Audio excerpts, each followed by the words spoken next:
Okay, we're back on at UCCU Ballpark, Utah Valley University campus, 3A state baseball, and got a good game today. I'm joined by Coach Nolan Anderson, and Coach, we should have a good one. The Grantsville Cowboys and the Richfield Wildcats. Yeah, we should. I mean, this is a great game, a great opportunity for these two teams. Winner will get a take on Juab, but also the winner sets them up for the Final Four, really. Yep. Loser of this one, you could say probably ties for 5th and 6th, basically. But, both these two teams, not a lot of people had them penciled in at this point in the tournament. No, there's that's an understatement. So we got the pitcher for Grantsville today's number 8 starting on the mound, Jordan Fossum. Comes in with a 3.72 ERA in 47 innings pitched, 55 strikeouts to 18 base on balls. So we talked about that 3-1, and he's right there at it. Yeah, and obviously Coach Danny Warren for Grantsville wants to see him throw strikes, let his defense make some plays behind him. Richfield, on the other hand, they're going to lead off with Malik Fountain right here, the center fielder, hoping to get things started, get them going offensively early in this game. Yeah, Malik Fountain, the catalyst, plays a good center field, covers a lot of ground. He's a good athlete. Yeah, he is. First pitch from Jordan Fossen. Right-hander, comes right down pretty much over the top.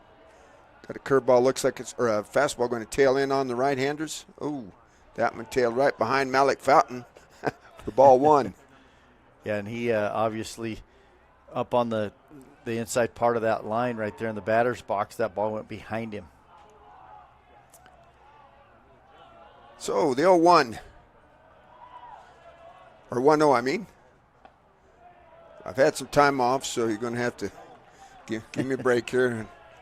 Haven't done anything since last Saturday on the radio, so I've slept a couple times. Right now, Fountain 2-0, sitting in a good spot. 3-0. Yeah, 3-0. That's what Richfield wants to see out of their leadoff batter. Find a way on, and you talked about it. Malik's such a good athlete. He's got great speed. Yep. 4-pitch walk. 4-pitch walk, and we talked about freebies, so it didn't take long for Grantsville to give up the first freebie of the ball game. Well, it's so important no matter who you are. You got to get a good first inning out of your starting pitcher, and that's not how you want to start with a leadoff walk. Well, that'll bring up Fisher Jensen batting from the left-hand side. And Fisher, to me, has one of the prettiest swings, hits on that left-hand side, like you said, but just a good, solid batter. First pitch, outside. That's where that tailing fastball worked against him on that one. Looked like he had the corner and tailed away. Yeah, and more than likely, you're going to see Fisher see a pitch here, make him throw a strike. Tried to go back, make sure that Malik Fountain doesn't get too far off. Uh-oh, he got the sliding glove on now. Malik got good speed, probably the fastest man on the ball club. Got a good 2-step lead. Extends. Hit a bounce towards second baseman. Second for 1, over to first. Nope. Held it. So they do get the force play on the fielder's choice for out number 1. Fisher Jensen, and he'll give way to speed up runner. What is that, 31? Almost looked like 35. 35. About 36. Hudson Parsons. Well, it could be 30, 31, Jack Albrecht. So, Jess Curtis, third baseman, throw over. No, I think you're right, 36. So that is Hudson Parsons, a sophomore. Well, that last pitch that Fisher Jensen hit just kind of rolled over that one to the second baseman, but you talked about the speed of Fountain getting down there. He didn't slide. He kind of went in straight up. There was no interference, but at the same time, it took away that throw to first base. They didn't even try it. So the first pitch is Jess Curtis, who's been hot, swinging a miss on a good curveball on the outside portion for strike 1. Yeah, and that's the first we've seen that pitch right there. So Jordan Fossen deciding to switch things up as he gets the to the 3, 4, or 5 hitters of this lineup. Just Curtis has been hot in the game, in the tournament. So the 0-1, there goes Fountain, or the ball hit deep to left field. Left fielder Easton Hammond's got that for out number 2 on the F7.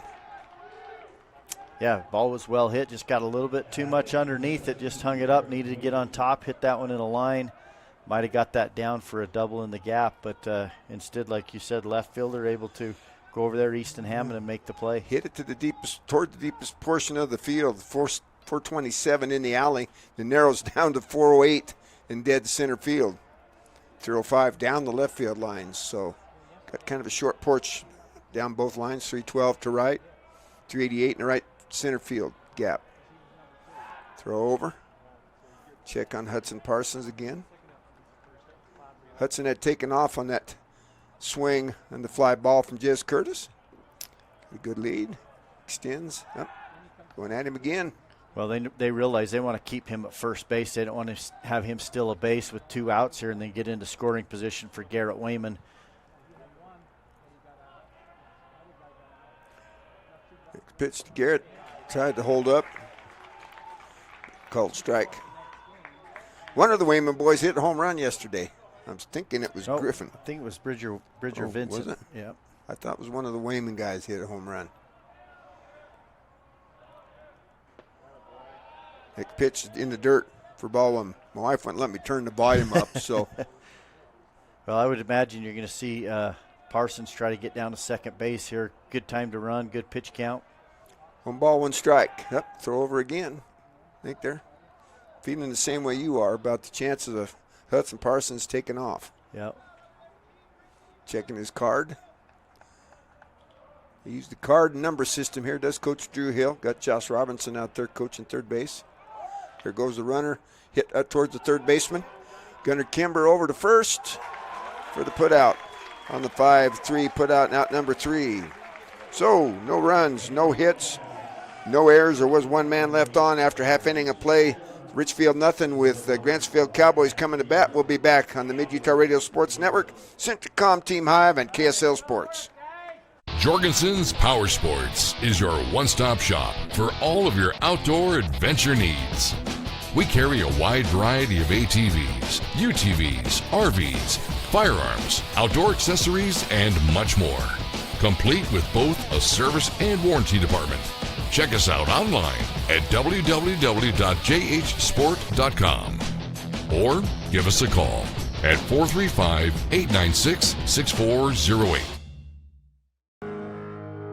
Every morning when I walk in the door, I'm still at an awe. The quality of beef that we're harvesting here at Bar W, in my 40 years of experience, I have never seen beef after beef after beef of the extreme quality. Every single one of them that are coming through are top shelf.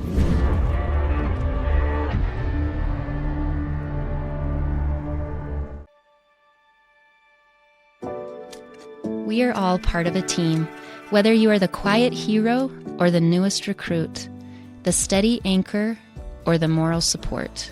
Your team needs you to be at the top of your game. At Intermountain Health Sevier Valley Hospital, we want to be part of your team. Our health professionals and staff are waiting to serve you and your loved ones. Partner with us on your health and continue to be a game changer for your teammates. You're watching live high school sports action on TeamHive.live. Okay, we're back. Garrett Wayman for the Richfield Wildcats will face Jordan Fossen, Crew Warren, and Patton Rose. First pitch to Jordan Fossen, called strike 1 on the outside. Garrett Wayman comes in with a 5.41 ERA, 44 innings of work, 56 strikeouts, 42 base on balls. So we'll watch that, see how that develops with the base on balls. Count evens up 1-1, curveball missed down low. Yeah, just barely, but 2 good-looking pitches already from Garrett Wayman on the mound. Fastball stays up for ball 2. Well, this is where you want to be really efficient too. You know, Wayman doesn't. I'd have to double check, but he doesn't have the full 110 today, so he's got to be efficient and use his pitches wisely. Well, next pitch stays up as well. Hitters count 3-1.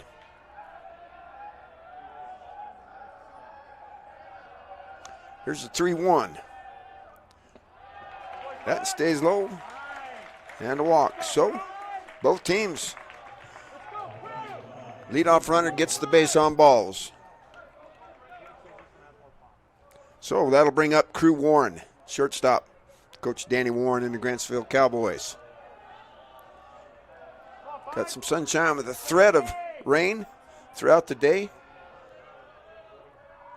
Got sun right now. First pitch, strike there to Crew Warren. Jordan Fossen there at first base. And Garrett Wayman had 62 pitches coming in.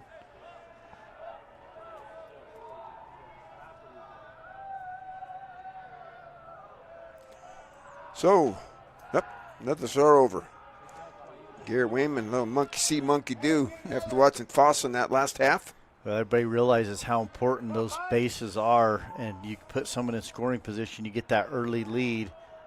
That plays huge in the confidence in the minds of these players. Next pitch stays upstairs. 1 ball, 1 strike. Yeah, Garrett, like you say, he's going to have to be efficient. Yeah, and he came in and did a nice job in Game 1 versus Union. He come in and replaced his brother Griffin, who threw the whole 110, and then Garrett come in and helped close the door and get the win in that one. That ball ripped towards left field. That's going to get down for the base hit. That's going to go all the way to the wall. Picked up there by Griffin Wayman. He's coming. They're going to send the runner. Throw home is not going to be in time. So the double off the bat of Crew Warren. Going to score the run. There you go. 1 base on balls, a double, and you got a run. Yeah, good piece of hitting right there, too, from Crew Warren as he hits that down the left field line. And Griffin Wayman did a nice job to kind of battle it, hit the cutoff, but just a little bit, too much bouncing around down there. Give Fossen a little extra time to get around those bases and come in and score safely. You got the pad out there, but you also got some concrete at the bottom, so you don't know where it's going to hit and what's going to happen. Yeah, well, and it really jogs right there at that point of the field. First pitch curveball to Patton Rose, the number 3 hitter for ball 1. Rose from the left-hand side. Crew Warren at second base. Fastball stayed outside for ball 2. Hitters count here. Patton Rose, number 3 hitter, the DH today. DH for the catcher, Jack Allred, and I still think that's against the law. Catcher can't hit. That's ripped. That's going to find a hole between first and second. Here comes the run home, and the relay's not going to be. So back-to-back hits.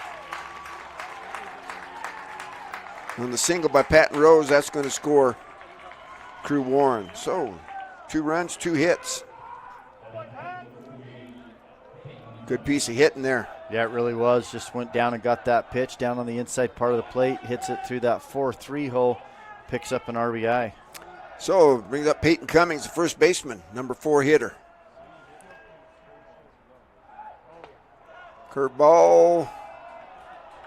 Yeah, just missed. It must have been just a little up or a little inside, but had some good late break to it. That's the pitch that Wayman's got to get going for him. Fastball stays inside as well.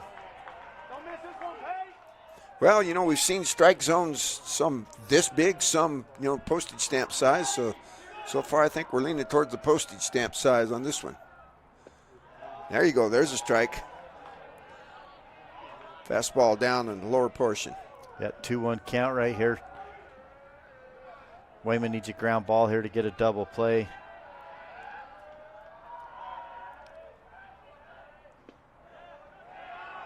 Well, that one misses just outside. Yeah, Jensen, the catcher, that time kind of hesitated before he threw it back. He thought that was a strike, and then I think he heard the late ball call. So hitters count right here, 3-1. Here's the curveball. That's going to stay upstairs for ball 4. And that's going to bring Coach Hill out of the dugout. So while we got Coach Hill making a trip to the dugout, we'll go back to the studio. You're on the Mid-Utah Radio Sports Network, Centricom Team Hive, and KSL Sports. We'll be back at UCCU Ballpark. Barrett's Food Town has been your hometown grocer since 1935, earning your business every day with its fast, friendly, and convenient services. Barrett's meat department is second to none. You don't have to call someone out of the back room to get that special cut of meat you desire and deserve. You don't have to play card games or put up with troublesome gimmicks. You save money every time you shop Barrett's Food Town. Barrett's Food Town supports local schools and sporting events. Shop Barrett's Food Town in Salina or click on barrettsfoodtown.com or follow Barrett's on Facebook. Okay, we are back. Coach Drew Hill just made a visit to the mound, wanted to just cover things with his pitcher Garrett Wayman. So Garrett Wayman has walked 2, given up 2 hits and 2 runs thus far. Cooper Castino, the center fielder, comes to bat from the right-hand side. He squares the bunt, lays a pretty good one down. Wayman's got it. Over, bounces at first, and it gets past, going to go up the line. It's going to score 1 for sure, and they're going to hold up. So,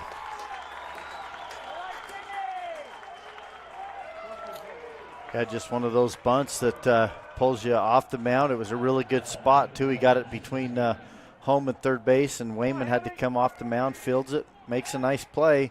Just can't make the strong enough throw over there as he one-hops it. Right's not able to handle it. Gets down the right field line and puts both runners in scoring position, plus pushes one across the plate. So the first error of the ball game is going to Mr. Wayman. Oh, that's going to hit Easton Hammond, the next hitter. And that will load him up.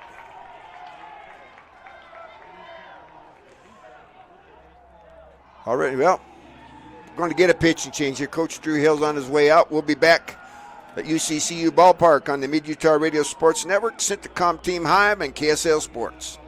At Manti Family Dental, we're not just fixing teeth, we're crafting smiles with a hometown touch. Our comprehensive care from crowns to Invisalign allows us to treat the young and the young at heart. Manti Family Dental is veteran-owned and backed by Dr. Carlisle's 13 years of expertise and a heart for Manti's community.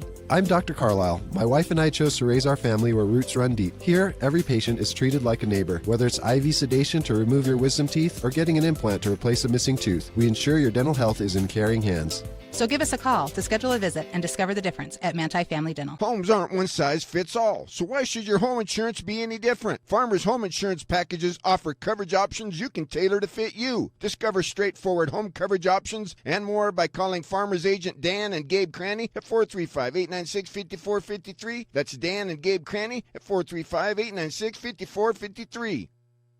We are farmers. Bum, ba-dum, bum, bum, bum, bum.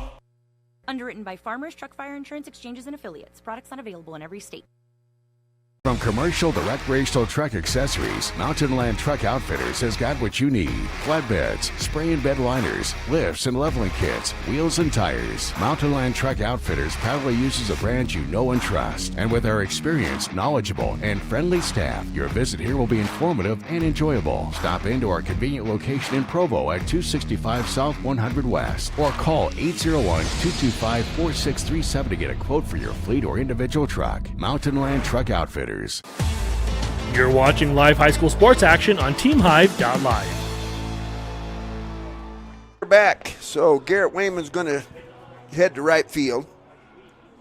So it's the Wayman brothers in the outfield. Our new pitcher is Kelby Rickenbaugh. Kelby comes in with a 5.25 ERA in 38 and 2/3 innings of work. 37 strikeouts to 17 base on balls. Coach wants him to come in and throw strikes. Big right-hander. Yeah, for sure. And, comes in with no place to put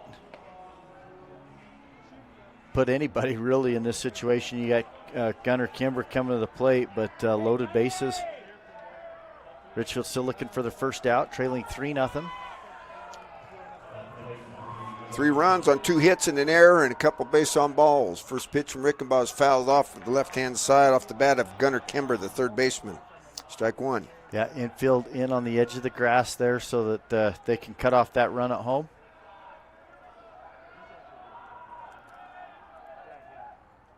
Ooh, big swing there by Gunnar Kimber for strike 2. Yeah, that was a good-looking pitch right there as Rickenbach got him on the off-speed pitch. So the 0-2. The first 0-2 count for the pitching staff. A curveball. Going to say, did he go? No. So held up did Gunnar Kimber. Third baseman for Coach Danny Warren and the Grantsville Cowboys. Here's the next pitch. That's it towards the second baseman, drawn in. He's going to come home for the out. No, that's a good idea by Fisher Jensen. Hold on to that one. Really nice play that time. Our second baseman, Max Albrecht, that was a tough hop. Kind of took a last skip, short hop. He fields it clean. Makes a really nice, strong throw to Fisher Jensen, the catcher. Get the out. Jensen thought about it, but didn't have enough time there to get Kimbers. He's hustling down the line. So the base is still loaded. First pitch to Easton Webb. Here's the ball on the outside portion. So the base is still loaded. One out this time. Kelby comes to the plate again. Ball two. Fastball stayed down. Yeah, that was a good play by Max Albrecht out there to field that short hop. Swing and a miss. Well, right now, too, Rickenbaugh doing a good job of keeping the ball down, right? Wayman was missing up in the zone, so even the pitches that were hit, he left them up in the zone and then just could not quite get the ball down in the strike zone. Next pitch from Kelby. Another one right there, bottom part of the strike zone to even things up at 2-2. Corners are still in on the edge of the grass. They'll probably go home to first. Double play depth up the middle. Good. Brander got him on the strike three, caught looking right there. Yeah, a little window shopping for out number two. First strikeout. Well, for the pitch staff, I got to come over here and make me a new column. Get him where he belongs there. Number 8, Kelby Rickenbaugh. He'll face the number 9 hitter, Gray Warren. Swing and a miss. Strike one. Well, give Rickenbaugh a lot of credit, right? Didn't have a lot of time to get down to the bullpen, get loose, get ready, but he's come in, got 2 outs, and done a nice job. The curveball, that stays down, but that's in a good spot to leave that one. I'm going to get her in a curveball down there. Yeah, now you can see, too, the infield, everyone takes a couple steps back. They got to force at any base.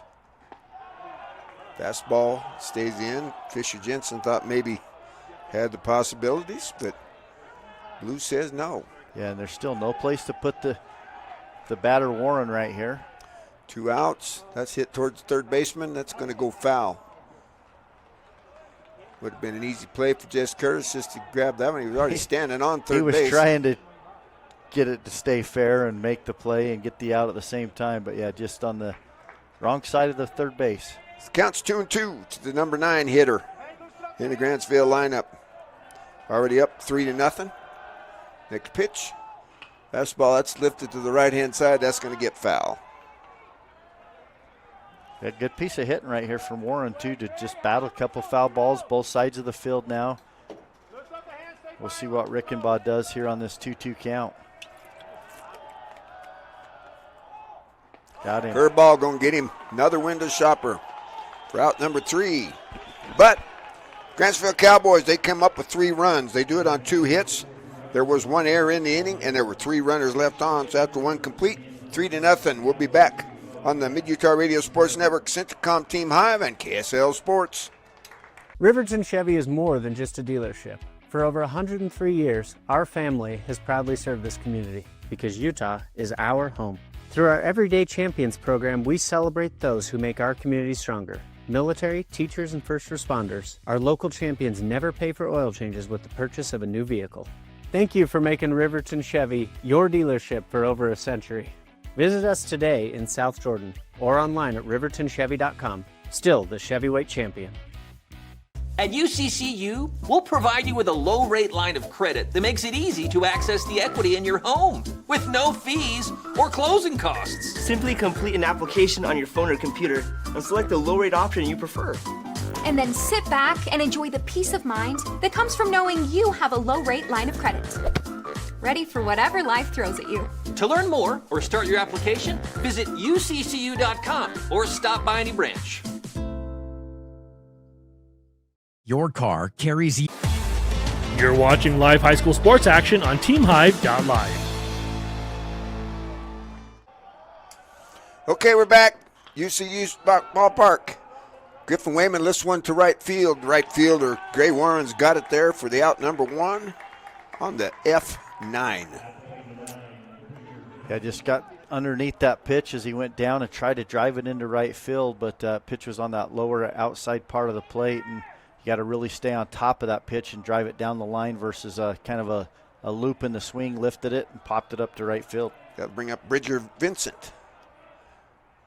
He fouls it straight back here to our right for strike 1. He'll be followed by Kelby Rickenbaugh, who just went from DH to the pitching mound. Yeah, we start to see a little bit of a sprinkle here and there as you start to see the fans trying to get for some cover. Next pitch outside for ball 1.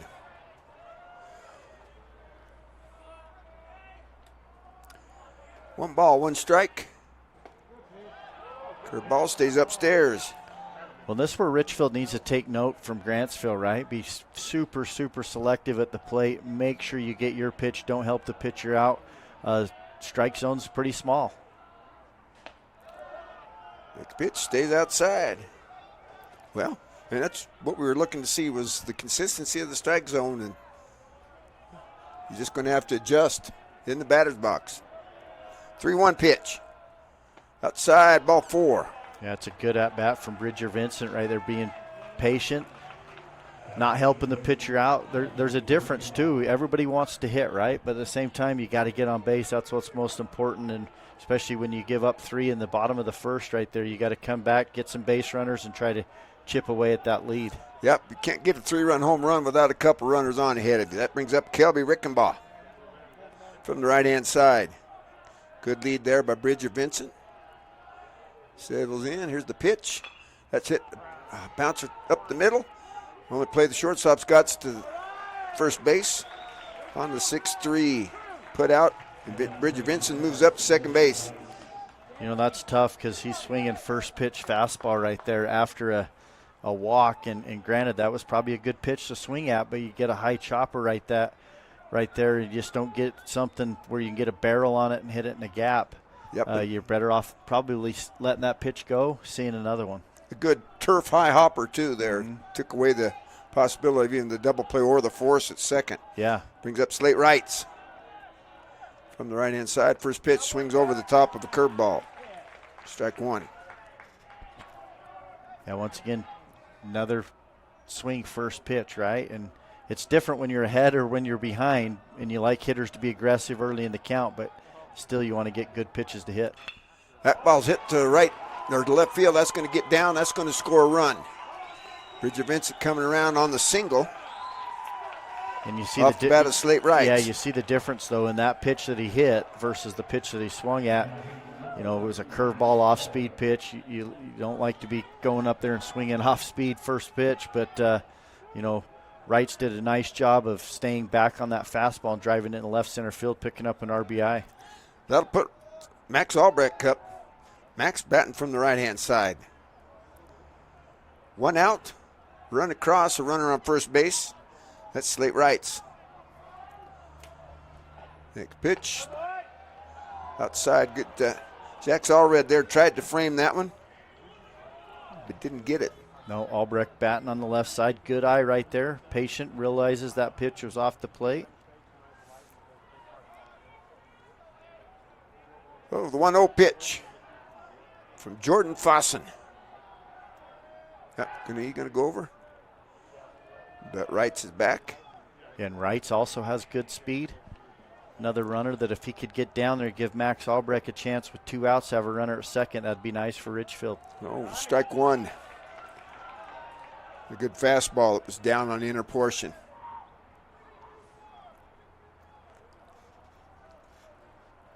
We're at UCCU Ballpark on the Utah Valley University campus. A 3-1 ball game favoring the Grantsville Cowboys. Swing and a miss. Another. That looked like a slider that time compared to the curveball we've seen earlier. Anyway, with up strike 2, he swings over the top of it. Yeah, Max Albrecht needs to do a good job now shortening up with 2 strikes. You also got Malik Fountain, your leadoff hitter, on deck, so if you could find a way to just keep battling here. There goes the runner. Fouled it off at the plate. And Slate Wrights trying to stay out of the possibility of a double play. But the problem is sometimes that can create a double play on the line drive. So you kind of a crapshoot for a coach. There is 2 out though, so they're. I got 1 out twice there. Yeah. one plus one, Willie. Here we go. 2 outs. Trying to get him down there to give, maybe a chance with 2 outs, pick up 1 more run here. Got to be careful here. Make sure that the pitcher's going home before you take off for second base. Well, Fossen showed that he's not afraid to throw over to first base. Next pitch outside. That'll even things up at 2-2. Well, that time he really mixed up his timing as he was quick to home. Yep. He comes set and went, before he's taking a lot of time in between. But you've got to be ready as a hitter, too. You don't get quick pitched right there. Yeah, St. Rots didn't have a chance to get into his lead, but he goes now. And a pitch low and away. Allred was stayed down. Yeah, good count. 2-2, so you're even. You're probably expecting off speed. That's what they got. Nice pitch to run on. Slade Wrights into second base. Now Albrecht has a chance to make this a 3-2 game. He lifts 1 foul behind the third base dugout. He might have heard that at home. This will be the 8th pitch in the at-bat to Max Albrecht. Quality at-bats don't always end up in a base hit. Well, and you expect Wrights, anything to the outfield, he's going to be scoring.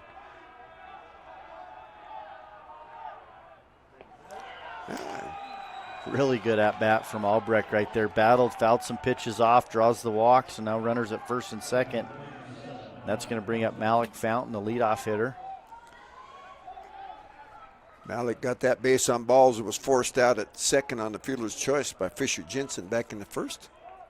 And you see center fielder immediately take a couple steps back. He was right in the middle of that Wolverine logo. Now he's playing behind it and a little bit on the shortstop side of second base. First pitch from Fossen to Malik. Curveball. Catches the corner. Well, and that's a good pitch to take if you're Fountain. It was a little bit of a slider, kind of some late break. It caught that first part of the plate there as it crossed that inside corner, but he laid off it. The 0-1. That's it right back to the middle, but the second baseman's playing right there on the bag for the 4-3 putout. Well, we'll just go with the G4 on that one out, number 3. So they do come up with 1 run. They do it on 1 hit. There were no errors, and there was 1 runner left on. After 1.5, it's 3-1 with Grantsville coming to bat here in the bottom of the second on the Mid-Utah Radio Sports Network, Centacom, Team Hive, and KSL Sports. Your car carries you.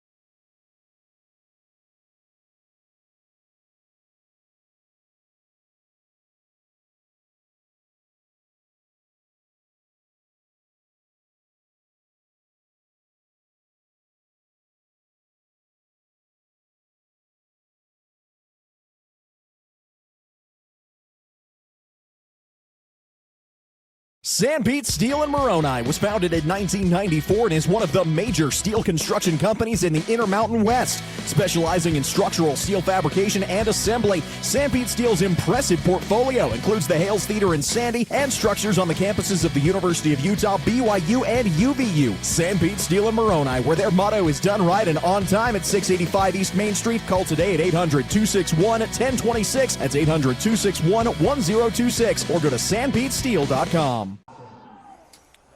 Okay, we're back here, UCCU Ballpark, 3A State Baseball.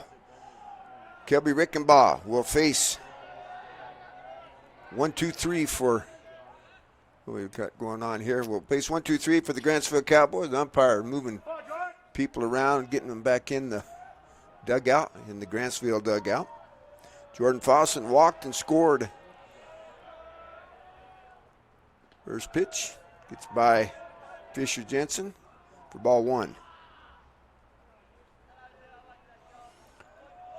Fossen, the pitcher, doing a nice job for Grantsville so far, and obviously he knows the zone too, so he's going to see as many pitches as he can as he gets ahead in the count early here, 2-0. He'll probably be taken until he sees a strike. Well, I think that'd be a good theme for the day if we looked at the strike zone. Well, found one that he liked. That's popped in the air to the right side, and they couldn't figure out who was going to take it, whether it's going to be Max Albrecht or Garrett Wayman, and it ends up dropping between both of them. Yeah, that was a really tough one because Weymouth's coming in full speed and Albrecht's going out. And, obviously outfielders, you give them the chance to take it if they can, but sometimes you just got to take it yourself if you can get it as you're the second baseman. Albrecht probably had the best chance at it, but gave way to Wayman, and they just can't make the catch there at the end. Brings up Crew Warren, who doubled home. There goes the runner. Jensen throws, gets by off into center field. And Fossen will get the stolen base and move on the air from the catcher. E2. I'm guessing that they're going to, yep, they pop the air up there. Second air on the Richfield Wildcats. And a 1-0 count to Crew Warren, who rips one to right or to left field. That's way out of here, but foul. Short porch we talked about.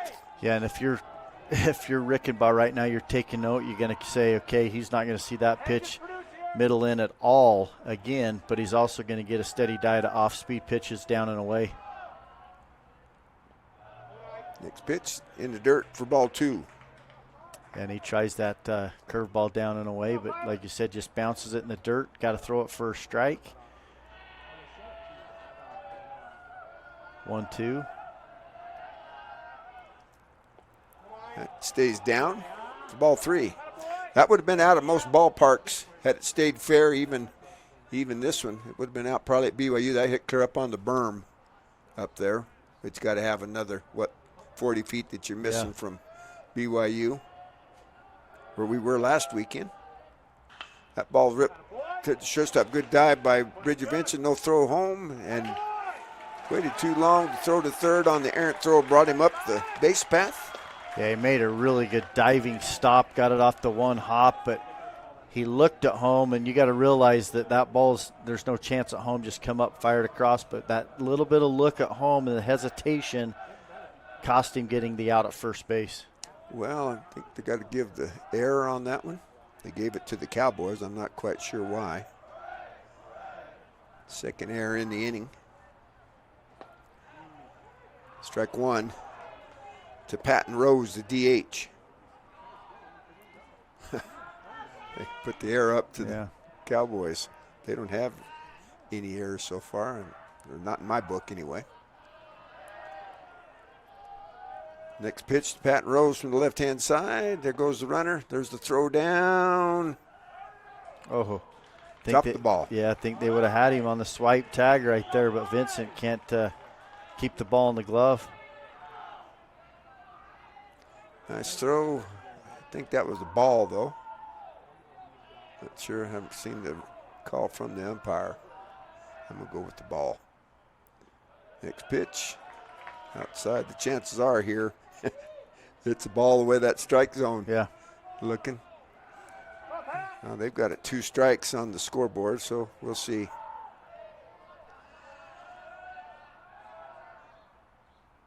That's it right back up the middle. That's going to get through. That's going to score another run. Well, that's the same hit right there that really Malik Fountain had, but the difference was because the runners were at first and second, the second baseman was standing right there, able to make the play, versus here you have first and third. That ball's right up the middle. So, all of a sudden it's a 5-1 ball game. Brings up the number 4 hitter, Peyton Cummings. He walked. Was that forced out at home on the fielder's choice. First pitch. I thought about it and held off. Takes strike 1. Kind of ugly looking sky, Coach. Yeah, it's getting dark for sure.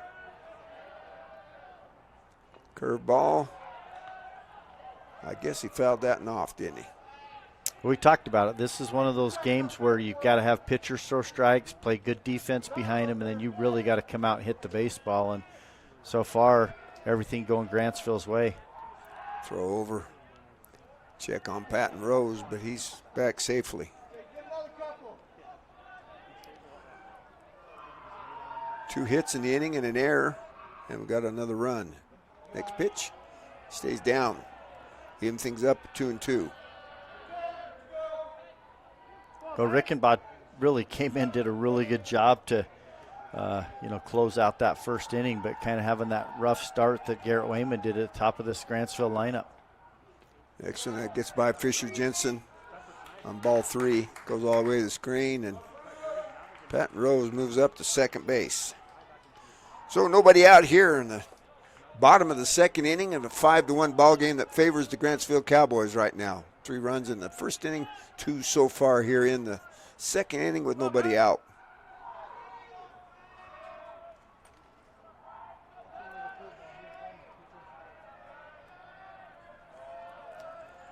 Here's the next pitch from Rickenbach in the dirt. Well, they recognize that, umpire zone for the most part it's down, so you got to keep the ball down, but right now he's just struggling to bring it up just a little bit to get that called strike, throwing everything in the dirt.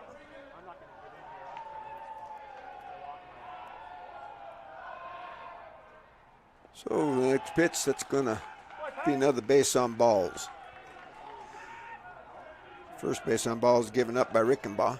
Like I said, he came in first, that part of the first inning, and did what he needed to do, but he's had a little trouble, couple hits in there. Yeah, now base on balls. Yeah, and that base on balls you're probably okay with, not necessarily that you're down 5-1 and you walk a guy, but you do have the 4-hitter with first base open. Still no outs, though, so Richfield's got the force at any base. Cooper Castano at the plate. First pitch from Rickenbach. Inside, almost got him on the elbow. Castano, the center fielder for Coach Danny Warren and the Grantsville Cowboys. Here's the 1-0. That stays down. Well, he's got the right idea to stay down there. He just can't find the whole blues portion of the strike zone down there that works. Next pitch, ball 3.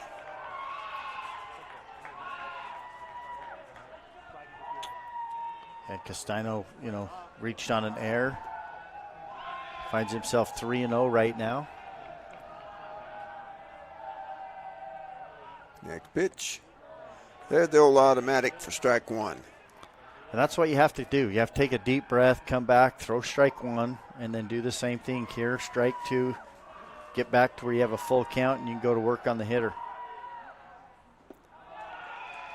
Well, mocked him. Yeah, it's hard for us from right here to tell where that pitch is, whether it's up or down, where it's at when it's down, but because it looked like it got the strike zone left to right, but yeah, Fisher Jensen, yeah, he's going to call time, go talk to his pitcher, settle him down. You like to see this out of your senior, just taking charge, realizing maybe helping him understand where that strike zone is just a little bit too, and saying, hey, come back or to you, throw it home to me, and let's go to first base and see if we can't get a double play. Yeah. As we see the infield for Richfield coming back in on the edge of the grass. Got to get one for sure. Hopefully hit it hard enough somewhere and clean enough that you can get the 2. 5-1's the score here. Nobody out, bases loaded for the Grantsville Cowboys. Next pitch, that's it towards second baseman. He's going to go 2, get the force out, but a run scores. That was on the play that Albrecht had. Yeah, and that one kind of took him towards second base. He had to kind of dive for it. Vincent covering the bag there at second, got the first out and just could not get the handle on it as he was trying to get it out of the glove to go to first base to get the double play. So 6-1, 1 out. Brings up Gunnar Kimber. Get on a fielder's choice back in the first. Well, I didn't think it could get any darker, but it just keeps getting darker. First pitch to Kimber. Good stop there by Fisher Jensen. Stop that one, keep it from going to the backstop for ball 1. And still lots of baseball to play right here, 6-1, but you're only in the second inning.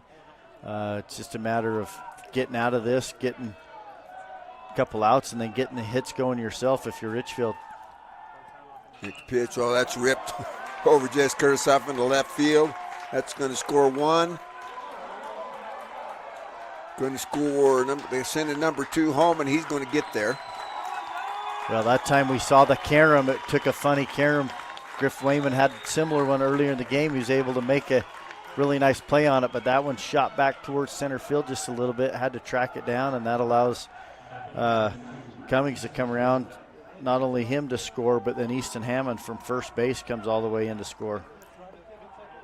So the third hit in the inning. Coach Drew Hill is going to make a visit to the mound. Looks like he's going to make a change.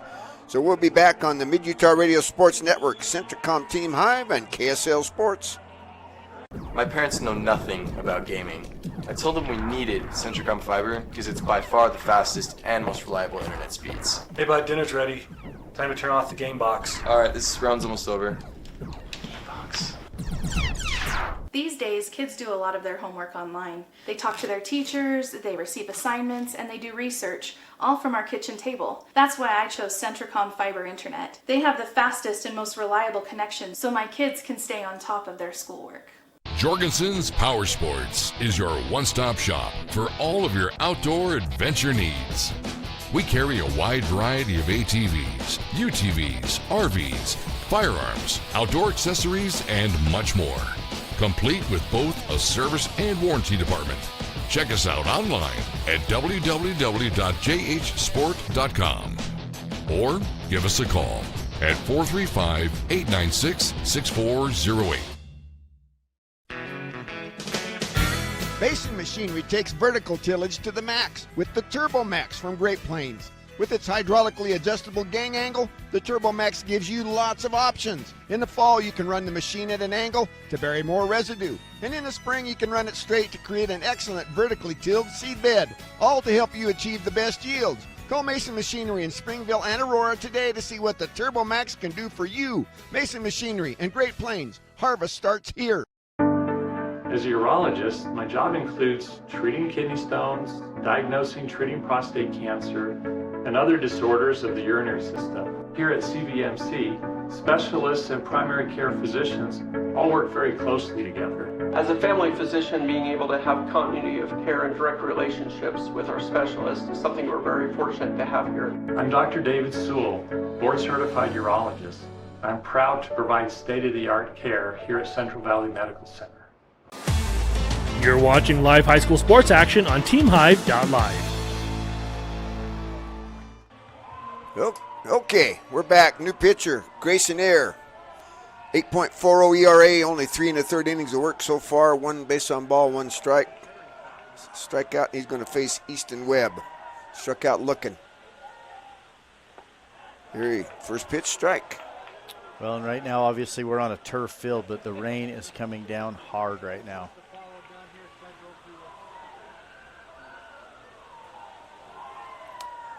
Bill 1. That's ripped toward, that's going to get past Vincent, diving there. That's going to score a run. Yeah, right now, Grantsville just hitting the baseball, doing what they need to do to continue to get runs across home plate. Boy, it's coming down. That's going to bring up Gray Warren. He also struck out looking. Going to go through some baseballs now. Yeah, that's the key, too, is a matter of the pitcher, being able to grip the fastball, throwing it for strikes. Both teams, especially Richfield, struggling right now because of that. And right there, you see that ball just slip away. Yep. Ball 1 goes all the way to the backstop. Webb ends up at second base on the Wild and Webb, we'll call that one. Umpire going out to talk to Grayson. See if he can find one there that. I don't think it's going to last long. You see some, a little bit of break out around us. But got the weather coming from the west right now.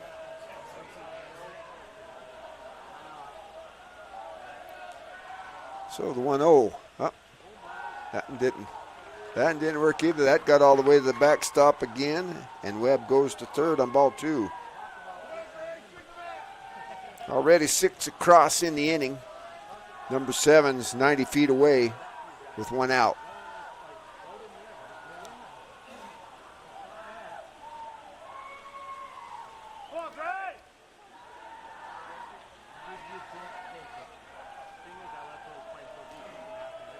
So the 2-0 pitch. on its way. Inside, strike one. That caught the inside part of the plate. Warren stepped out, shook his head, didn't like it. He's got his toes right on the inside part of that chalk line. That lifted to the left-hand side. Jess Curtis looks like he may have a play. Whoa! Looks like we may have a little wind blowing as well. That falls for strike two. Well, it's tough. You're looking up into the rain, right? And then you said, too, you look at the flag out there. It's blowing pretty hard. So that ball was sky-rocketed just foul right in the third base coach's box, but not able to keep it in front of him and make the play. 2-2's the count. That's going to hit foul. Working Jess out over there. And right now, too, infield, outfield, you can shift around a little bit. You see Warren way out in front of Air.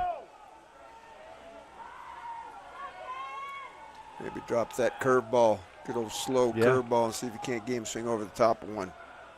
Put him back in the dugout here. Next pitch. Ooh, that couldn't have missed by much. Ball three.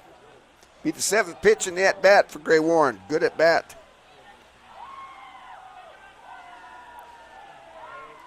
Here's the pitch from Air. Got him. Going to get him. Going to ring him up. Just exactly where that other called strike was. So we're going to have to go to a new column in the book here. This will be the 10th hitter in the inning. Back to Jordan Fossen. First pitch to Jordan, ball one. Well, Fossen's shown that he's got the ability to see a lot of pitches in that leadoff spot. Drew a walk, scored a run, had a single and a run scored earlier in this inning. He fouls that one off to the right. Even count up 1-1. Well, and you can see the rain. It's still raining, but not near as hard, and Air able to actually get a better grip on the baseball. Next pitch, hit towards the shortstop, Bridger Vincent. Oh, he slid and not much chance there. Went hard to his third base side and slipped down. They're going to have to give that, because of the conditions, we're going to give that in the base hit. Yeah, he went deep in that 5-6 hole to field it. And like you said, he slid a good 5 feet. He threw it from his backside, and nice job of Wrights just coming off the bag and making sure that ball didn't get by him. But, that was definitely a base hit. Yep, 5th hit in the inning. 7 runs across. Make the score 10-1. Going to have a runner, looks like that's number 4 for Grantsville. See if we can get you a number here. Number 4 for Grantsville is Porter Taylor. Speed up runner. Yeah, that's going to bring up Crew Warren swinging a hot bat. He's got a double and a single, 2 runs scored and an RBI.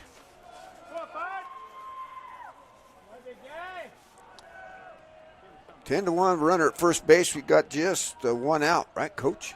Yeah. No, 2 out, sorry. Where was our second? Cooper Castino was out on the fielder's choice. Uh-huh. And then the backwards K. There we go. Warren. Backwards K. Yeah. I just got him. My boy went behind Crew Warren. Yeah, Jensen saved a base right there as that ball, like you said, thrown behind him. He got up out of his catcher stance, made a nice play. And that's hard for a catcher because you miss it for that little bit going behind the batter to make that play.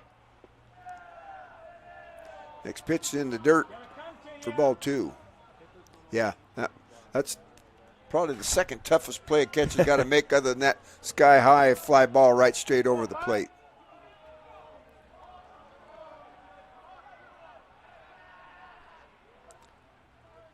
Grayson Air steps off, looks the base runner. Porter Taylor back. Well, the wind's starting to die down a little bit out there too, and the rain just continues to get less and less, which is a good thing for these players out here. Next pitch stays outside for ball 3. So 3-0. Oh, that gets by Fisher Jensen, but that's ball 4.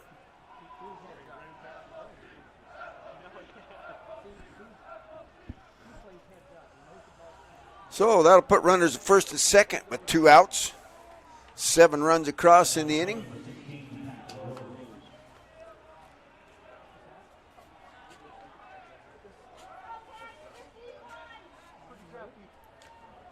He's up number 16, Patton Rose.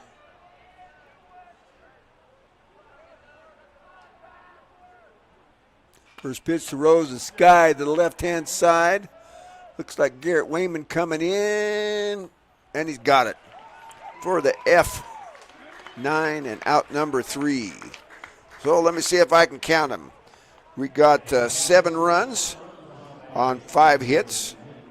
There were 2 errors in the inning, and there were 2 runners left on. So after 2 complete, it's 10-1 in favor of the Grantsville Cowboys. We'll be back on the Mid-Utah Radio Sports Network, Centricom Team Hive, and KSL Sports. Are you a new CDL license holder? If so, Barney Trucking would like to train and pay you to become a world-class truck driver on state-of-the-art equipment. They also provide you with reliable, courteous support, a fantastic wage, paid holidays, solid benefits, home daily schedules, paid time off, an excellent safety record, and respect. Dependable truck drivers have been Barney Trucking's #1 investment since 1947. Start your outstanding career by applying today at barneyjobs.com. barneyjobs.com. Drive for a winning team. DP Curtis Trucking works hard to move America and get their drivers home on the weekend. DP Curtis hires reliable drivers with competitive starting pay and raises after 90 days. Employment options include insurance, 401k, paid vacation, and attainable bonuses, and more. Why would you drive for anyone else? Call DP Curtis Trucking for details, 435-893-2900. That's 435-893-2900, or click on dpcurtis.com. You're watching live high school sports action on TeamHive.live. Okay, we're back at UCCU Ballpark on the campus of Utah Valley University, 3A state baseball tournament. Fisher Jensen will come to bat in the top of the 3rd inning here. Still facing Jordan Fossen. Fisher takes ball 1 upstairs. Top of the 3rd, they're down 10-1. Well, it makes it pretty easy if you're Jordan Fossen, too, to go back out there in the 3rd inning after your team just went up there and put up a 7 spot. You know, Richfield got one back, made it 3-1, a little bit exciting, but then just struggled right there in the 2nd inning. Fisher turns on one and drives that foul for strike 1.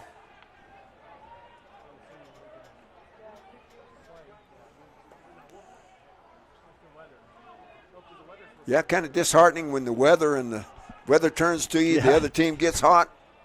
Oh, Fisher, what an acrobat there, boy. Well, I'll tell you what, I don't know how he didn't get hit. That pitch was thrown right at him and a little bit behind him, and somehow he jumped it and jumped back and dodged it altogether. His version of the Irish jig right there. Oh, that one got didn't him. Dodge that one. No, and he's ticked about it. So, first hit by pitch by Fossen. We got some wet baseballs, folks. I don't think that's an intentional. Why would you hit somebody intentionally when you got a 9-run lead? Yeah, no, I think that just a couple pitches. I mean, the pitch before that, I don't know how he got away from it, but that one he had no shot at it. But that's all it takes, too, for a team to kind of get a rally going. You know, Richfield could easily go out there and put up a 7 spot of their own and get right back in this game. So, you know, they got to be patient at the plate, very disciplined.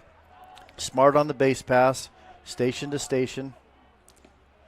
Yep, Hudson Parsons takes over at first as the it doesn't speed-up runner. Yeah, it doesn't take long either for Fossen to all of a sudden lose it on the mound, and then Grantsville's doing the same thing. Richfield going to the bullpen earlier than they wanted to, and you know, seeing who can throw strikes after that. Yep, 1-0 pitch to Jess Curtis, about to make its way from the 60 feet 6 inches away.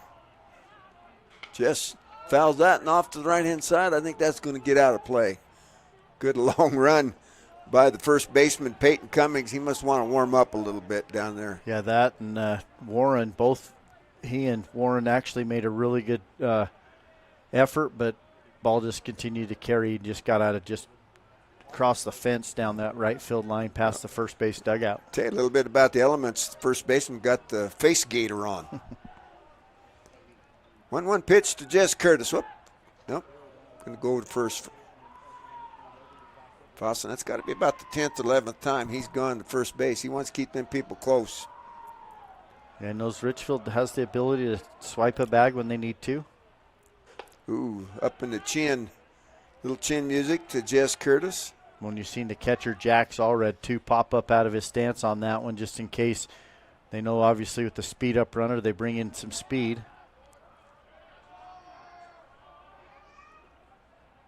Curtis lifts that one high towards center field. Cooper Castano coming in. He's got it for out number 2. Or out number 1, I should say, on the F8. Every position on the field, folks, has a number. Pitcher 1, catcher 2, first, third, 3, 4, 5. Your shortstop's position 6. Outfield left to right, 7, 8, and 9. The F8 fly out to your center fielder. That puts Garrett Wayman at the plate. Started out as the pitcher, is now out in right field. First pitch, strike. But you still got to take them. Yeah, and that's the thing. You know, Richfield realizes, we're down 10-1. We've got to see a pitch or two. We're a little maybe too aggressive early on in counts, and Grantsville showed that their patience in getting those free bases, and then a hit or two makes a huge difference. Fly ball, line drive. They might double. They punch him out. The line drive. So the L6 is out number 2, and then they double off Fisher Jensen. When things are going wrong, they go totally wrong. So no runs, no hits, no errors, and there were nobody left on. So after 2.5, 10-1 Grantsville. We'll be back on the Mid-Utah Radio Sports Network, Centricom Team Hive, and KSL Sports. Marijuana has a lot of names, and even more opinions about it. It's a gray area. And even though we don't know everything about it, we do know that the adolescent brain is still under construction until early adulthood. A developing brain's gray matter, the stuff that lets kids think, analyze, and create, can be impacted by misusing cannabis at a young age. So talk to your kids. Let them know that gray matters. To learn more, visit graymatters.utah.gov. We are all part of a team. Whether you are the quiet hero or the newest recruit, the steady anchor or the moral support, your team needs you to be at the top of your game. At Intermountain Health Sevier Valley Hospital, we want to be part of your team. Our health professionals and staff are waiting to serve you and your loved ones. Partner with us on your health and continue to be a game changer for your teammates.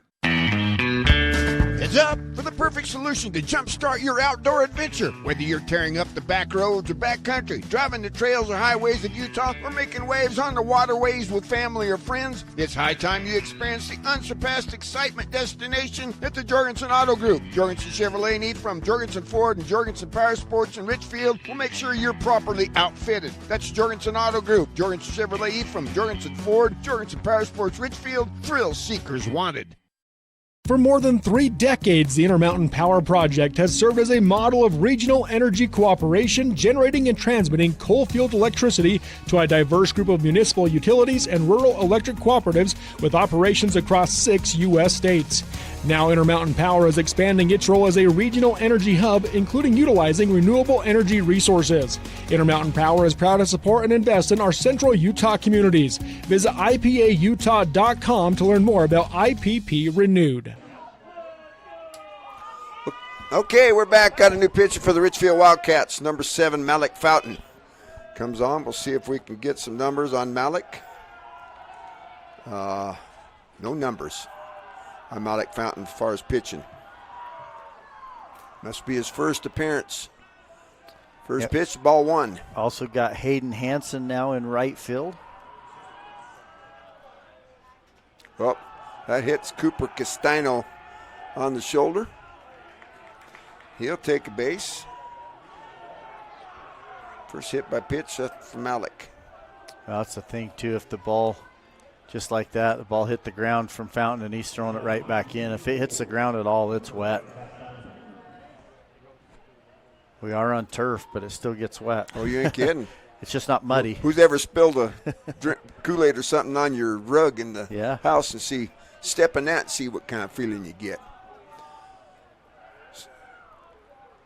So this will be the 1-0 pitch to. Oh, this is Cooper Castano here. That was Cummings that got hit by the pitch. So Castano on ball one goes with the F9 for out number 1.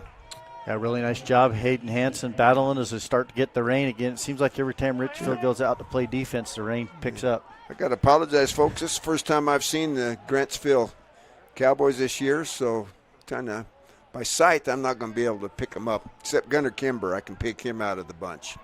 He's a little stockier than the rest. Oh, that one's driven to left field.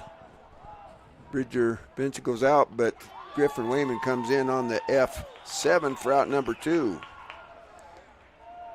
Yeah, nice job so far. Just come in, throw strikes. That's what you got to like about a Malik Fountain, right? He's just a senior leader. Give me the ball. He goes out on the mound. It's something that he hasn't obviously done a lot this year, as you talked about the numbers there, Willie, but comes in, hits the first batter, but gets a couple dry baseballs, gets a couple outs.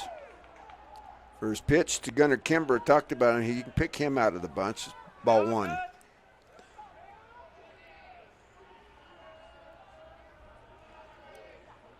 So the 1-0.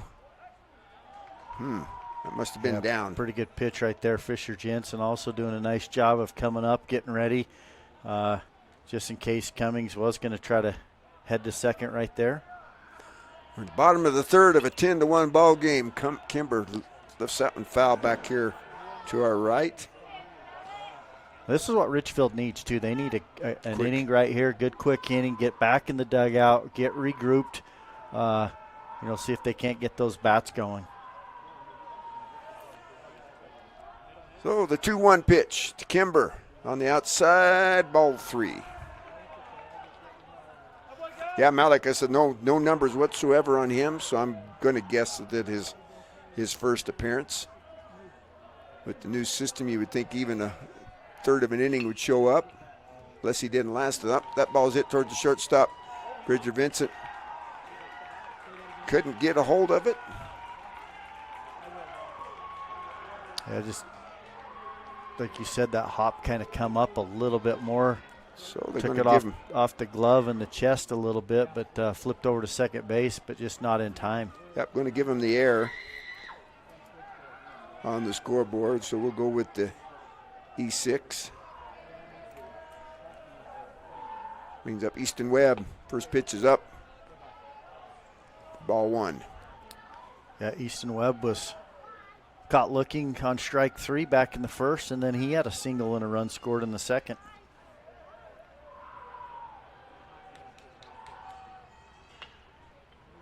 That one's fouled off back behind.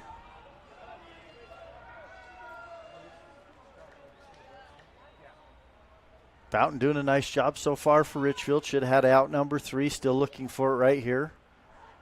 Count 1-1 with 2 outs. Next pitch, that's driven foul just past Jess Curtis there at third base. It's close. Yeah, it was, and Curtis has done a nice job over there at third base defensively for Richfield all year long, but he understands if I can't get to it, it's going to be a foul ball, especially with the force out. You want to be able to field your position, step on the bag. Yep. And I like where Jess plays. He plays, you see a lot of them play back 3 or 4 steps from where he's at right now. He pretty much are almost in line. I think he tried the curveball there, did Malik? He did, and I like that because what that does is it shows these Grantsville hitters you can't just dig in and see everything's going to be a fastball. He shows that he can throw a curveball even though that was up in the zone. Next pitch stays up as well, but he makes count full. Oh, got runners at first and second, 2 outs here. Malik Fountain trying to get the plate out here. That ball lifted. That's guy. Who's going to take it? Looks like shortstop Bridger Vincent found it on the P6 for out number 3. So no runs. There were no hits. There was the 1 error, and there's 2 runners left on after 2.5, I guess. 3.5. We're at 3.5. 10-1. Grantsville. We'll be back on the Mid-Utah Radio Sports Network, Centricom Team Hive, and KSL Sports. Mountain Land Supply of Richfield is your local employee-owned and operated solution for plumbing, heating and cooling, waterworks, agricultural irrigation, landscaping irrigation, power equipment, pumps, tools, and safety. Discover the difference a knowledgeable and friendly staff can make for you. With thousands of products and brands you know and trust, Mountain Land Supply has what you need when you need it. Call, click, or come into Mountain Land Supply of Richfield and let us help you move mountains. Jones and DeMille Engineering was founded with a simple mission to shape the quality of life with a personalized touch. As a full-service civil engineering firm, they provide value beyond the project, creating places where people live, work, and thrive. For over 40 years, they've proudly served our communities, enhancing lives through their work. Join their team and become a dedicated community improvement leader. Whether you're an engineer or just love infrastructure, they invite you to seek a career with them. Jones and DeMille Engineering, shaping the quality of life. Okay, we're back. We're in the top of the fourth inning. Griffin Wayman at bat for the Richfield Wildcats. He'll be followed by Bridger Vincent and Kelby Rickenbaugh. That ball's, there's a base hit off the bat. Griffin Wayman just took one right in the middle portion of the plate. He's going to stretch that to a double with the alley. Tell you what, the center fielder for Grantsville, Cooper Castano, did a really nice job of getting around that baseball, sliding and diving and stopping that, or it might have gone clear to the wall, and with Wayman's speed, he might have continued to go around the bases and maybe have a chance at an inside Parker, but nonetheless, he makes a nice stop and good piece of hitting from Griffin Wayman with the leadoff double. Yeah. Bridger Vincent steps to the plate. Yeah, I thought he did a good invitation to Bridger Vincent out there sliding, but that's you're right. It's to stop that ball, get that body out in front. Curveball. Oh, nice. Probably the best curveball that Fossen has thrown all day. Just froze. Bridger Vincent at the plate. Strike one.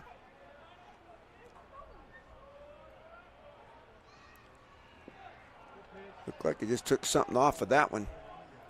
Yeah, Vincent, he's got the ability to hit one out. We seen that yesterday. He took one out, but anything middle in like that, he can turn on it. Bridger Vincent sounds a lot like Griffin Wayman. That's why I thought maybe I had the sound down way low. Next pitch is in the dirt. Good stop there by Jax Allred. Keep the base runner there, Griffin Wayman at second base after that double. Nobody out. 2 balls, 1 strike to Bridger Vincent. That fouled off to the right-hand side, even things up 2-2. Yeah, just a little bit behind on that pitch right there. I think we're getting a little bit of some sun to maybe shine through above us and a little bit behind us as you're starting to see the green of the turf a little bit better. Uh-oh. Not sure how he got out of the way of that curveball, but he did. Yeah, and at the end of the day, you want to just get on base right there. Probably should have just took that one, and now you got first and second here with 2 out. Or no outs, excuse me. Oh, fouls that one off behind the plate to stay alive. Yeah, full count. But you know the instinct for self-preservation, it probably as cold as it is, that might hurt like the dickens. Yeah. So it counts full. 7th pitch in the at-bat to Bridger Vincent. Here's the pitch. He hits that right back up the middle. That's going to get through, and I think that will score the run. Uh-oh. Griffin Wayman turning and looking back when he should have been running, I think. Yeah, well, and the bases are wet, right? It's a little slick. There's no reason you're down 10-1. There's no outs. First and third rather than a first and get maybe slip or get thrown out at home definitely doesn't help you. You don't want that. So they report Hanson, who came in to play right field when they moved Garrett Wayman over and brought in Malik Fountain to pitch. That's Hayden Hanson in to play right field. So Hayden Hanson's first appearance. Yeah, and he actually replaced Kelby Rickenbaugh, so that's why he's batting right here in this spot. He takes the DH spot in the lineup, even though he's playing right field defense.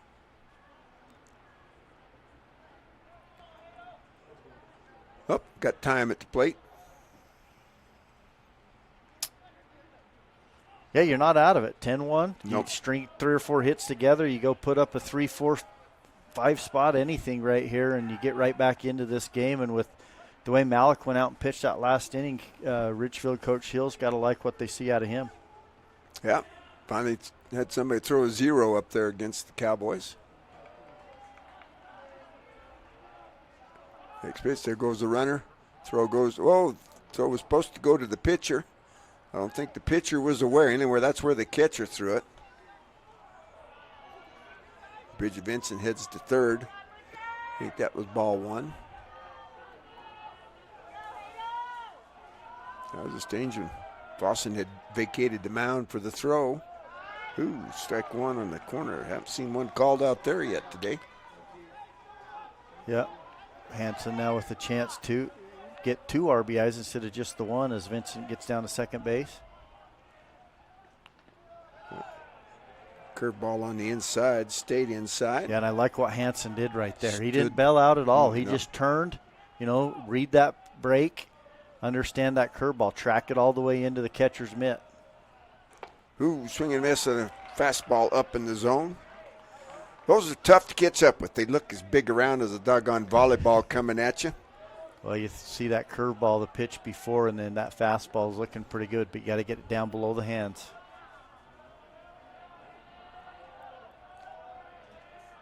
Yeah, had a coach of mine tell me one time, get it below your hands. I said, well, Coach, my hands have been up here. Yeah, true. Been up here on my shoulder. He said, no, where you go through the strike zone, dummy. Next pitch, foul ball off to the right, stay alive, and full count remains full. Be the 7th pitch in the at-bat to Hayden Hanson. That's all you need to do, too, is just, shorten up a little bit, battle, foul pitches off. That one's trouble, going to right field. Nope, the right fielder's got it. Not deep enough to score the run on the F9. Yeah, I thought that might be a little flare over the second baseman's head and drop in front of the right fielder, but it just, you can see the flags too. It just continued to carry out there in short, shallow right field. Yeah, that wind's kind of changed coming now out of the northeast instead of straight out of the north, so that did kind of help push that to the side. Yeah, I thought off the bat it was going to drop in there too, but 1 out, Slate Wrights at the plate. Straight. Singled his first time up.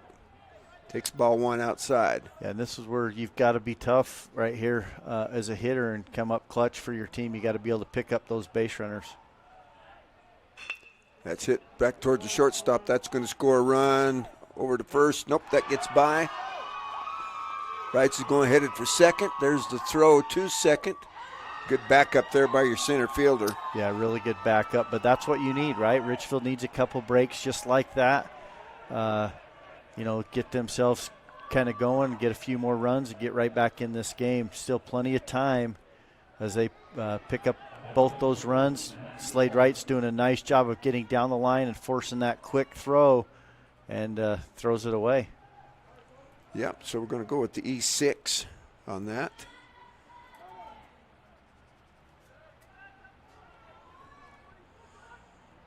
So they pick up 2, makes it 10-3.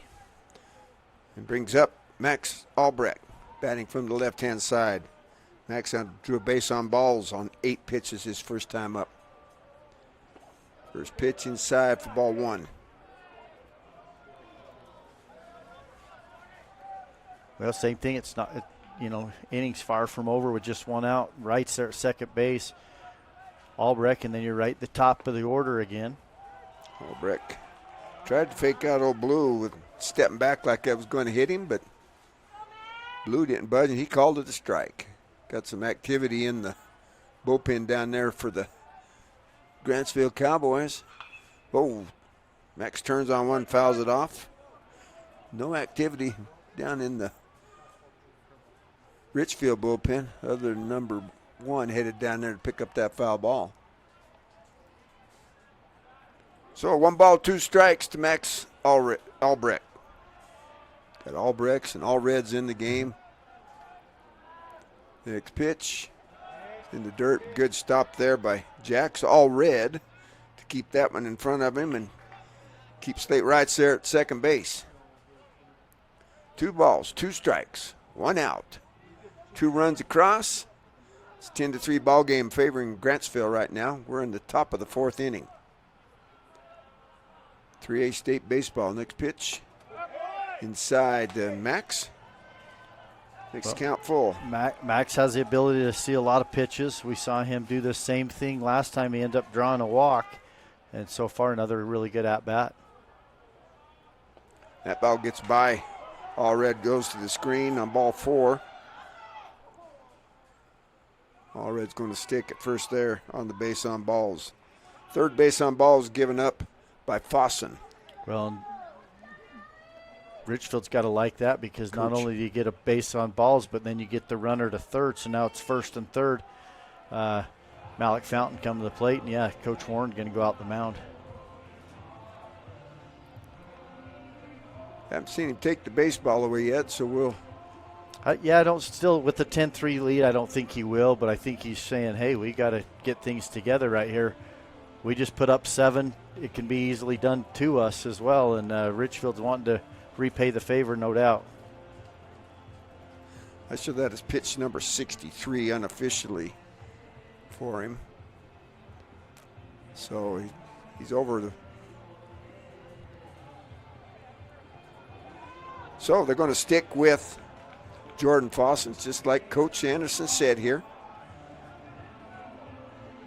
And that'll bring up Malik Fountain. He wants to help himself out. He's now the pitcher of record for the Richfield Wildcats. Well, we saw him draw a walk his first at bat, and then it hit a sharp line drive up the middle, but second baseman was standing right there, fielded it, stepped on the bagger. It would have been a base hit. Runners at first and second with 1 out. Fossen ready to deal to Malik Fountain. First pitch, just outside for ball 1.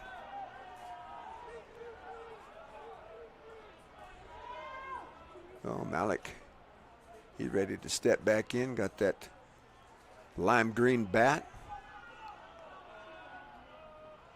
Ooh, next pitch inside. He was willing to wear it. Yeah, he draws a walk here. You bring up Fisher Jensen with loaded bases.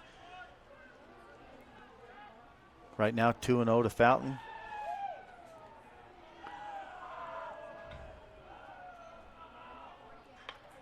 That ball's hit towards the shortstop. He's going to get it on the little blooper. Yeah, it looked like he got it right off the handle maybe, or the end of the bat, but just hit a little nubber right back to the shortstop on that little humpback line drive.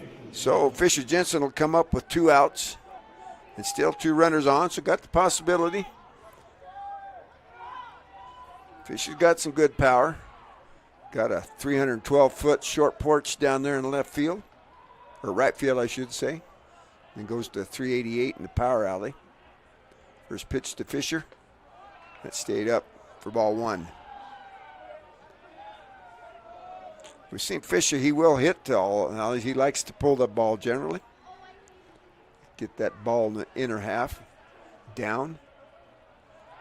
Fossen goes to first base.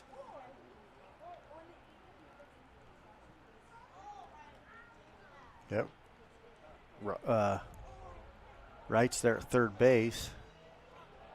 Any pass ball, he's got to be aggressive and be ready to score. That ball's lifted towards the right center fielder. That could be trouble. No good running catch there by Cooper Castano on the F8 to end the inning. But the Richfield Wildcats, they come up with 2 runs. They do it on 1 hit. There were no errors in the inning, and there were 2 runners left on base. After 3.5, it's 10-3. We'll be back on the Mid-Utah Radio Sports Network, Centacom Team Hive, and KSL Sports.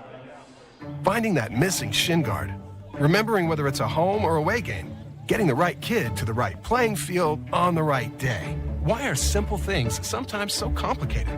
Thankfully, with auto owners, insurance doesn't have to be one of them. We work with independent agents who keep insurance simple so you can worry about more important things, like not being that fan. Oh, come on, ref! That's simple human sense. Call Corey Sorensen in Richfield or Cena Rasmussen in Salina for Sorensen Levitt Insurance. This is more than just a job. It's a mission of caring. There's nothing more precious than a human life, and we all honor that responsibility.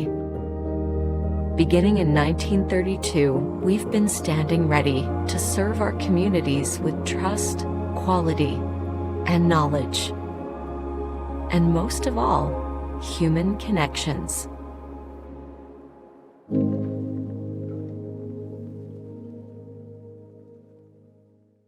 Jorgensen's Power Sports is your one-stop shop for all of your outdoor adventure needs.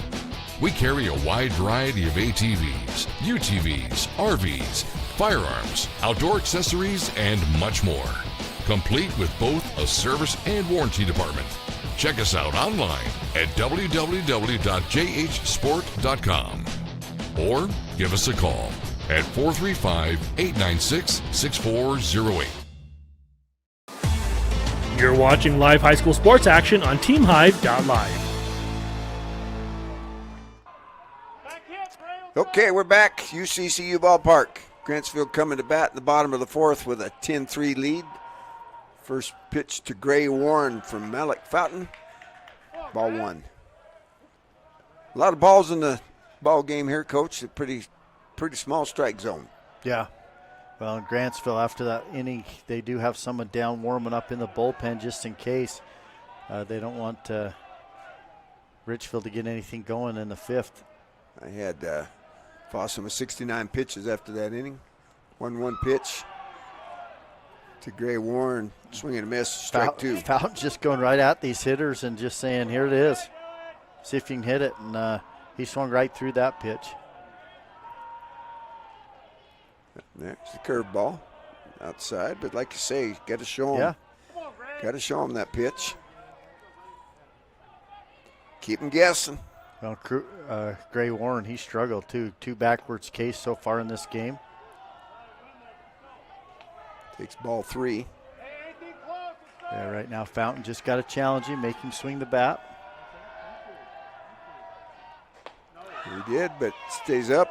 Ball 4. So the first walk for Malik. Well, and this is where Grantsville's done all their damage for the most part. Fossen, Warren, Patton, and then Cummings. There's 7 runs right here in the top of the order. So Warren at first base, first pitch to Fossen. Inside, ball 1. Fossen 2 for 2, 2 singles, walk, scored 2 runs. And held the Richfield Wildcats to 3 runs on 2 hits. Just fix that throw to first base. Get Warren back. Warren got a good lead, extended it. That's hit toward the shortstop. Bridger Vincent got it to second for 1. Slow getting the handle on the next one was the second baseman, Albrecht, but they do get the force out at second on the fielder's choice. On the 6-4-3 fielder's choice. So with 1 out. Yeah, still have the double play intact, right? I Yep. mean, or intact. You got Crew Warren coming to the plate. He's also 2 for 2, a double, a single, 2 runs scored, and reached on a walk. So Richfield looking to get another ground ball, maybe double play, and get out of this inning and put up another 0.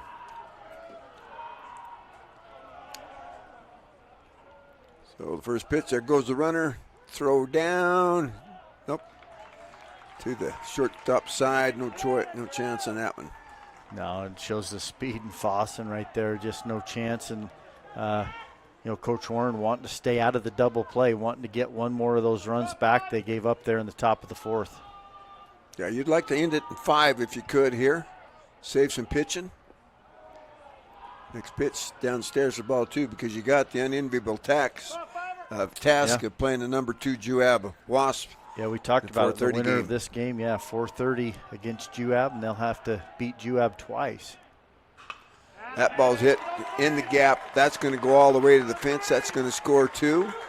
Question is he going to hold up at second? Nope, he's going to stretch it to 3, and he's going to come in there standing up.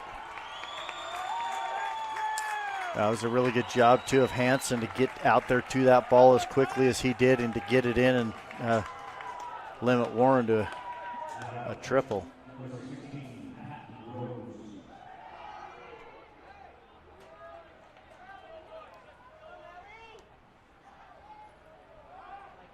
Patton Rose. Also, I've got him single back in the first with a run scored. He flew out to end the inning, but also scored in the second. Hell, I'm missing a runner here somewhere.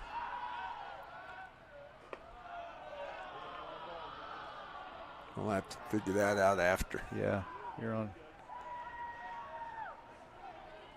Yeah, I've got him, but I don't have who scored that second run. Well, so far just Fossen in this inning.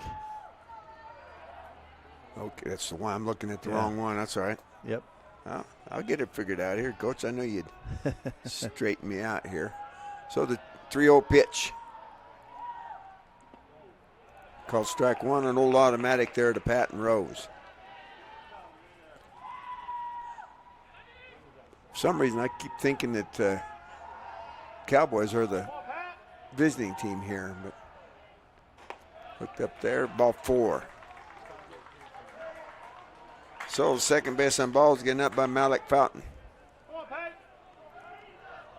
Puts runners at first and third. Brings up number 48, Peyton Cummings. He walked twice and was hit by a pitch. 0 for 0. Takes a good healthy cut. Had a fastball from Malik Fountain for strike one. Yeah, good pitch. Got it down right there. And, Cummings was looking to see if he couldn't hit one out right there. Malik's watched enough of them from center field. He knows where they're supposed to go. Yep. Next one, that's hipped right at just got Curtis. It, double got him, play. got the What double. A play.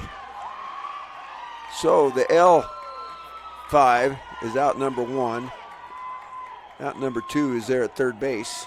Yeah, line number drive, 3, and he got that one, and then he dove and with the glove touched the base. I think he looks like he maybe got this stepped on his hand or something, but just not sure right there. But so heck of a play to get that double play to end that inning. Yeah, 1 run on the 1 hit. There were no errors, and there was 1 runner left on. So after 4 complete, it's 11 to 3. Grantsville as Richfield comes to bat in the top of the 5th on the Mid-Utah Radio Sports Network, Centricom Team Hive, and KSL Sports.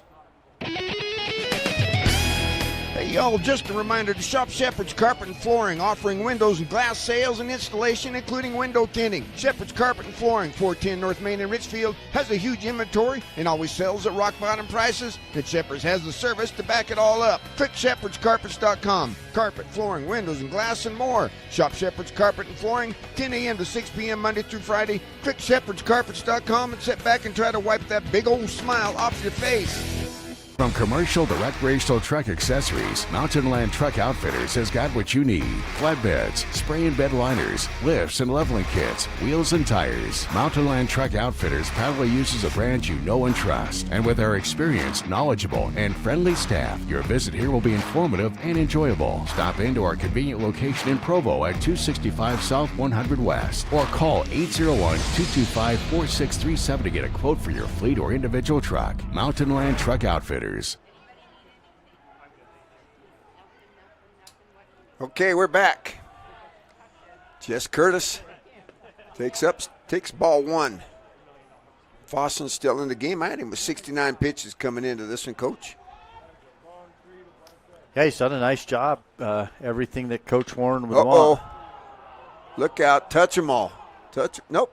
Right at the warning track. So the F7, it come close. That field gets pretty big, pretty quick right out there. Yeah, it really jogs deep into that left center. Had that been down the line, for sure that's a home run. But, yeah, it was right there where the fence kind of tears down. But that's a couple balls that Curtis has just hit hard, just too much underneath him. Goes from First pitch, ball to Garrett Wayman. It goes from 305 to towards 427 pretty quick out there in that right center field alley. Strike one. Well, just like that, too, they get that double play to end the inning, only give up the 1 run. So Fountain's come in and done a nice job for Richfield. They just need to continue to get the hits going. Ball 2 to Garrett Wayman, kind of falling away from that pitch. Big pitch, grounded towards the third baseman.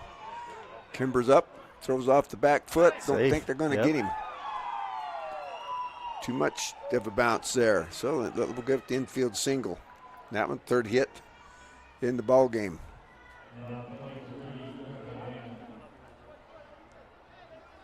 Well, they're giving him an error. What do you think? I'm not. That's an infield single. He fielded it clean. He made a clean throw, just not in time. He had to charge it, and Wayman's good speed getting down the line. Yeah, had to throw off of the back foot on the chance he had. He couldn't set. That's hit towards the shortstop. That could be 2. Second for 1. Over first for the 6-4-3 double play. Well, they saw Richfield do it, so they figured they'd come back and do it themselves. No runs. There was the 1 hit. No errors, and nobody left on. So after 4.5, it's 11-3. Grantsville coming to bat in the bottom of the 5th on the Mid-Utah Radio Sports Network. Centricom Team Hive and KSL Sports. Riverton Chevy is more than just a dealership. For over 103 years, our family has proudly served this community because Utah is our home. Through our Everyday Champions program, we celebrate those who make our community stronger. Military, teachers, and first responders, our local champions never pay for oil changes with the purchase of a new vehicle. Thank you for making Riverton Chevy your dealership for over a century. Visit us today in South Jordan or online at rivertonchevy.com. Still the Chevyweight champion. Vince Lombardi once said, "The measure of who we are is what we do with what we have." The quote rings true whether applied to our country, our schools, our homes, or on the field of play. We applaud our student athletes for their hard work and determination on the field and in the classroom. Brought to you by Sunrise Engineering, promoting excellence in sports and education. Visit us at sunrise-eng.com. That's sunrise-eng.com. You're watching live high school sports action on TeamHive.live. And welcome back to UCCU Ballpark here on the campus of Utah Valley University. It's Grantsville leading Richfield 11-3 as we come into the bottom of the 5th inning here. Malik Fountain on the mound for Richfield's done a nice job the last 2 innings. And he will face Cooper Castino, Easton Hammond, Gunnar Kimber, and then if they get to the 4th batter in this inning, it will be Easton Webb. First pitch is in there for a ball. Next pitch is hit to the third baseman. That's Jess Curtis. He throws across the diamond with a really nice play and a scoop from Slade Wrights to get out number 1. Just a nice play right there as that ball was hit right down the third baseline. And Curtis went to the backhand, made the play, and a really nice strong throw. And good hustle from Fisher Jensen, too, to get down the line there to back it up just in case. But nice scoop from Wrights for out number 1. That's going to bring up Easton Hammond. He's 0 for 2. Hit into a fielder's choice and then flew out to left field his last at-bat.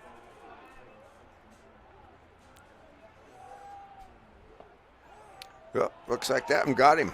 Yeah, barely on the edge of the elbow right there. And Easton Hammond's going to find himself at first base with the hit by pitch. Second one that Malik has beamed thus far and brings up Gunnar Kimber. Gunnar Kimber.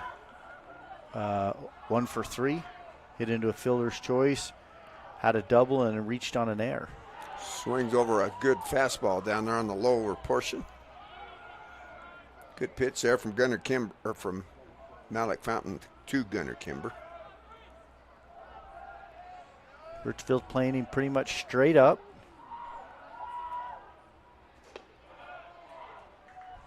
That next pitch stays upstairs, even things up at 1-1. Well, good things happen when you throw strikes and you throw strikes down in the zone, right? be able to get those ground balls. It's hard for hitters to get on top of that, really hit a line drive. So a lot of times you'll see some swings get underneath those and pop the balls in the air, or just roll over the top and get ground balls. And that's kind of what Malik Fountain's done so far to these Grantsville hitters. 1 ball, 2 strikes to Kimber at the plate. Next pitch stays outside for ball 2.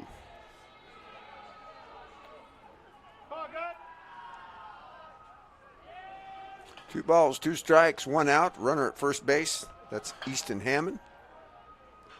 That ball's driven to center field.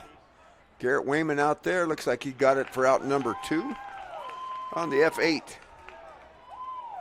Kimber just got down under that one. Lifts that to the Wolverine emblem out there in straightaway center field. Yeah, Easton Webb now come to the plate, 1 for 3. Struck out looking in the first. Had a single and a run scored, and then popped up to shortstop his last at-bat. First pitch, strike.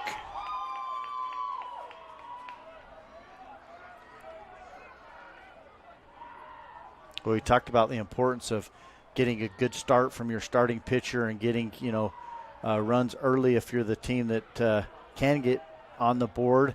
It really sets you up, and that's the difference right now so far as Grantsville's done that. They got a good start out of Jordan Fossen, and then they got the bats going early.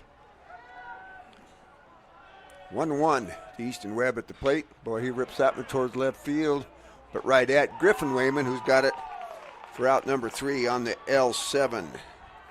So, no runs, no hits. There were no errors, but there was 1 runner left on base.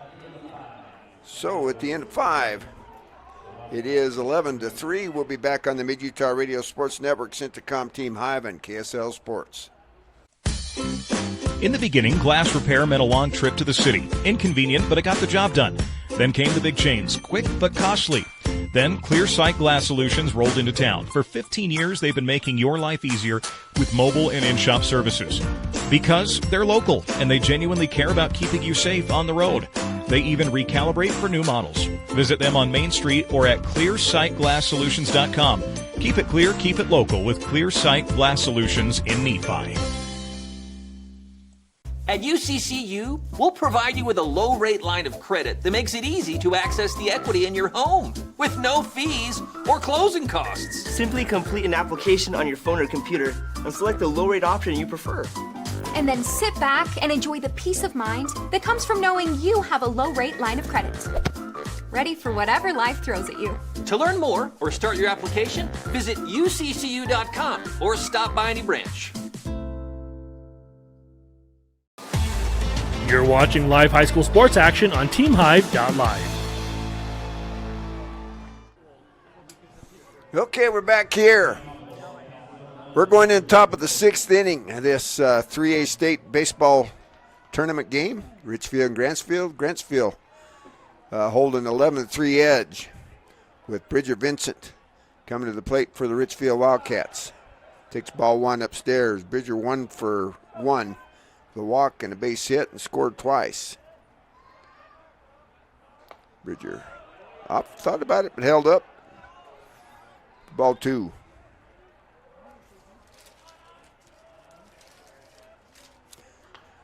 That fouled off to the right-hand side on the 2-0 pitch.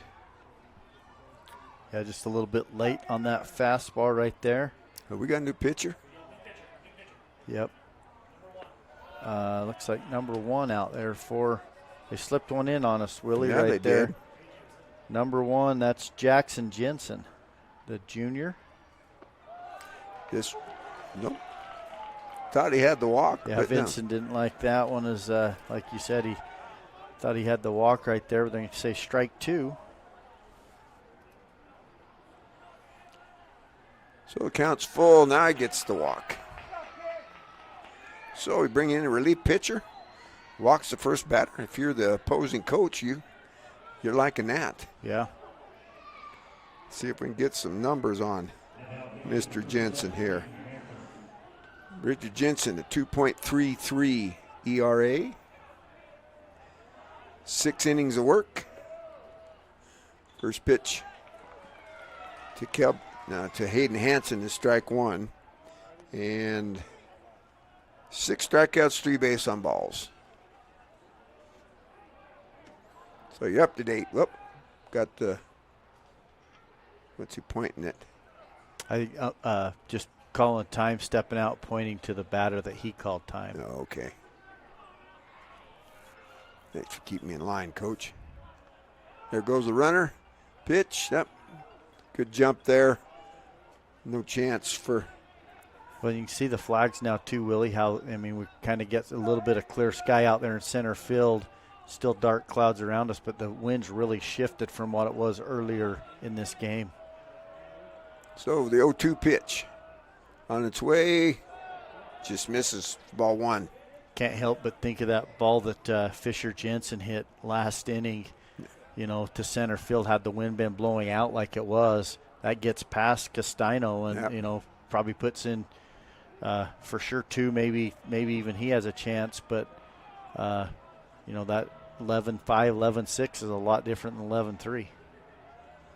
Next pitch. That's going to find a hole underneath the third baseman's glove. They're going to hold up. That ball gets by. Going to go to second. Good base running right there from Hansen, and give Coach Allred some credit there at first base as he had him out there watching, reading that throw. It gets by, and he sprints into second base, and now runners at second and third, no outs. So that brings up Slate Wrights. Slate 1 for 2 in the ball game. Reached on an errors last time up. First pitch, fouls that off to the right-hand side. Had a good hack at one. He really did, and right field, that line's open. If he could hit that right down the line, he's got good wheels himself. So nobody out. Runners at second and third. That's nice stop there. I'm not sure I got his glove on that. Jack's all red to stop that one from going all the way to the backstop. That's why he's not hitting, though. His job is to catch and block balls and don't worry about anything else, and he did his job right there. Really nice play from Jack Allred. Ooh. Called it. Oh, yeah, he did not go. Thought about it, did Slate Rice, but held up. Takes the ball. 2 balls, 1 strike. Next pitch. Fouled off, straight back. Evens things up at 2-2.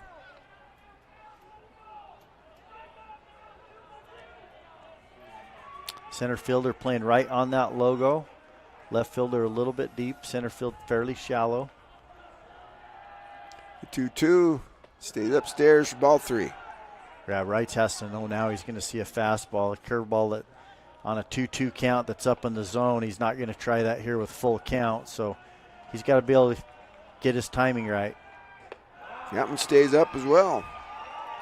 Second base on balls given up by Mr. Jensen. Yeah, that breathes a little life in that Richfield dugout right now, getting some excitement, some momentum right there. And that's going to bring Coach Warren out of the dugout as Jack Allred calls time and heads out and then brings in the infield. But still not sure you'll see him pull him right now.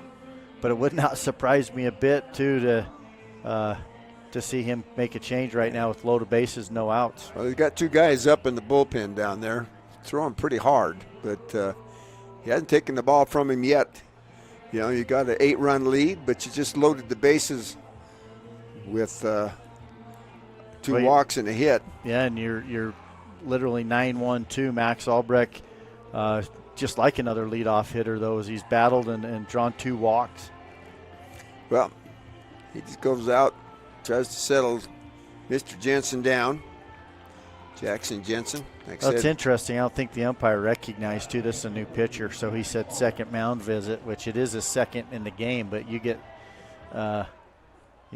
new pitcher, you get 3 visits.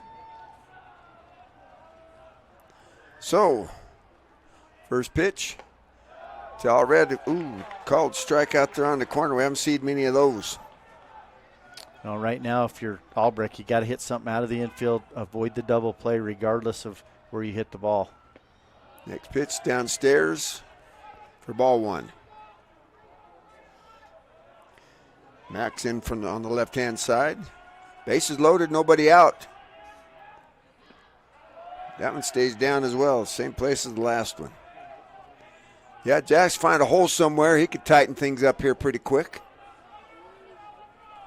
Big hole there between first and second.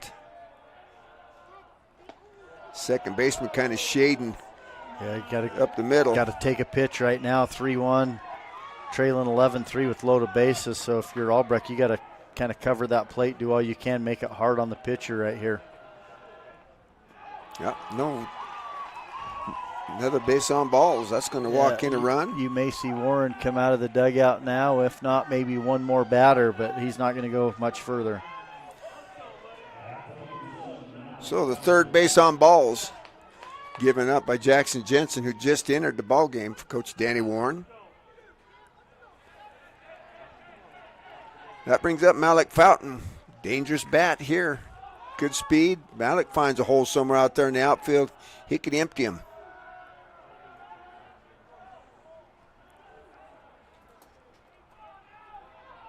(11-4) is your score. Well, they took a lot of time out there on the mound, so Malik puts his hand up, calls time. Umpire gives it to him. First pitch. Downstairs, ball one. Well, now you got the Grantsville crowd groaning about the strike zone. Yeah, same pitch that Richfield's had, right? Oh, Malik drives one to right field. That's going to be deep enough to score one for sure. That gets over his head all the way to the fence. Everybody had to hold up. That's going to score a second one. And Malik's going to hold up at first base. That'll be the longest single you see in the tournament, probably. Yeah, and he had to, just because of where the runners were in front, and the runners had to be smart too to make sure he didn't make an amazing over-the-shoulder catch. But that one hops right at the base of the fence right there at right field, and that will be Coach Warren back out, and you'll see a pitching change. But Richfield makes it exciting now with 11-6 runners at first and third here with no outs. All right, we'll be back on the Mid-Utah Radio Sports Network, Centricom Team Hive, and KSL Sports. Your car carries you and those you love through the days and years. It deserves the best care you can give it. At Burt Brothers, we can help with that. We've been doing it better than anyone else since 1991, and we'll keep doing it to get you through all the important moments on life's roads. Because cars are more than how we get from here to there, they're how we get from there to here. Find your nearest store and discover special offers at burtbrothers.com. Hi, I'm Barrett Hilton with TeamHive.live, where we've created a locally run video streaming platform for Utah schools. On our website, you're not going to wade through a bunch of unrelated content. You bring up TeamHive.live and you're just going to find a lot of high school sports and events. We've created tools that make it super easy for you to create events and stream to our site. And if you ever need help with anything, you can give me a call. So I want to invite your school to join the team. If you're a Utah high school, you can stream live on TeamHive. That's TeamHive.live, powered by Centricom. I'm Dr. Brandon Beck, and I'm one of the general surgeons at Central Valley Medical Center. One of the best parts of my job as a general surgeon is to interact with a wide variety of people. And many of those people have experienced chronic conditions or painful things for many years. And there is nothing better than helping them to work through those conditions and to have an improved quality of life. I'm happy to be back in Utah at Central Valley Medical Center serving the people in our community. Since 1947, Barney Trucking's #1 investment has been dependable truck drivers like you. That's why they provide their drivers with an opportunity to earn up to $75,000 a year driving state-of-the-art equipment. Barney Trucking is now hiring drivers in Utah, San Pete, Sevier, Juab, Millard, Beaver, Iron, Carbon, and Emery counties. Barney Trucking offers a competitive wage, solid benefits, home daily schedules, and an excellent safety record. Apply today at barneyjobs.com. barneyjobs.com. You're watching live high school sports action on TeamHive.live. Okay, we're back. Yeah, we got a new pitcher, Crew Warren. See if we can get a number here, number 24. Is that Castino? That's Castino, comes in from center field, and he'll go to shortstop. That's Crew Warren, the short. Marijuana has Field. We'll figure that out here after a bit. Okay, Castano to pitch to Fisher Jensen. Runner goes. Yeah, you'll like that right there, just getting Fountain down to second base, staying out of the double play, and now Jensen, the hitter, on the left-hand side right here, swings a good bat, chance to make this 11-8 with a base hit. Long look in, first pitch. Oh, good job of framing that one by Jax Allred, the catcher. Fisher hoping he'll get that call when he gets back behind the plate, huh? Next pitch, outside again.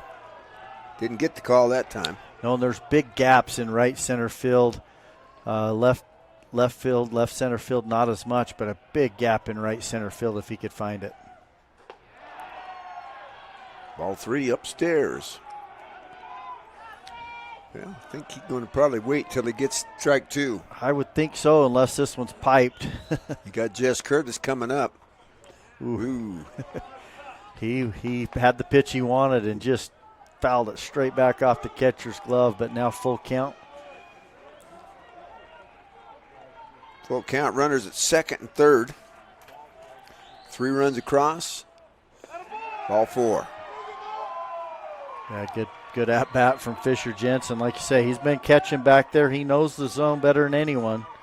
He left that one down. Fourth base on balls. No strikeouts yet for the Richfield Wildcats. Brings up Jess Curtis. Yeah, Curtis, he's hit the ball every he time. Has. Just 2 flyouts to left field and 1 to center field. He just needs to get a little bit more on a line and see if he can't line drive some, drop in front of them outfielders. First pitch, good dig there by Allred behind the plate. Keep ball 1. Well, and that's the other thing, too. I mean, Curtis loaded bases. You can afford to see a strike here.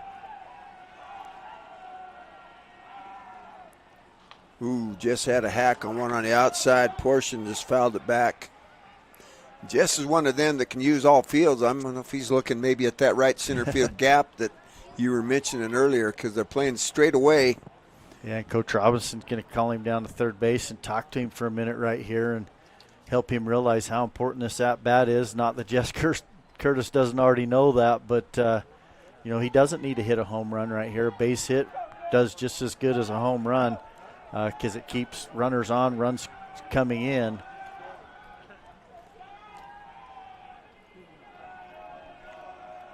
So the 1-1.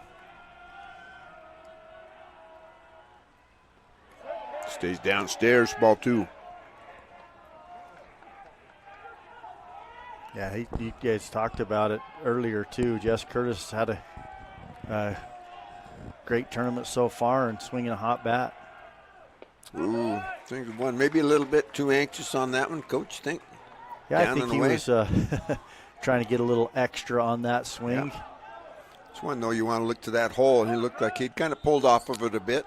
Yep, now you just got to shorten up. Short, compact swing, A to B, go right to the ball. Well, that's it towards the right, the left, the gap. That's going to make it all the way to the fence. That's going to empty the bases.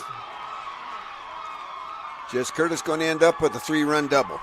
Yeah, that's a really good piece of hit. And he took those big hacks early with less than 2 strikes.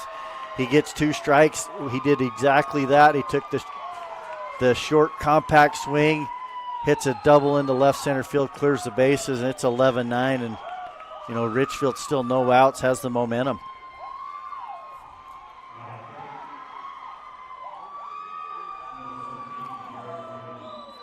Eleven runs on 6 hits so far, and that brings Garrett Wayman to the plate with nobody out.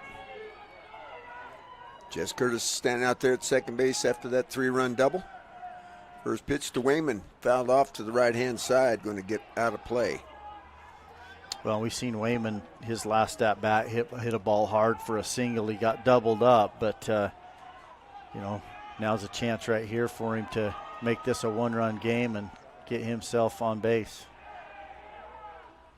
Ooh, started to hold up there, but couldn't hold up. Take strike 2.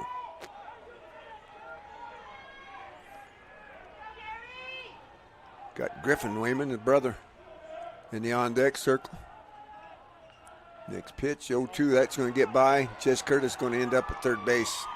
That's a huge base because, 2-run game to get 90 feet from a 1-run game, another ball like that, plus anything hit to the outfield, regardless of shallow or deep, you should be able to score from third now.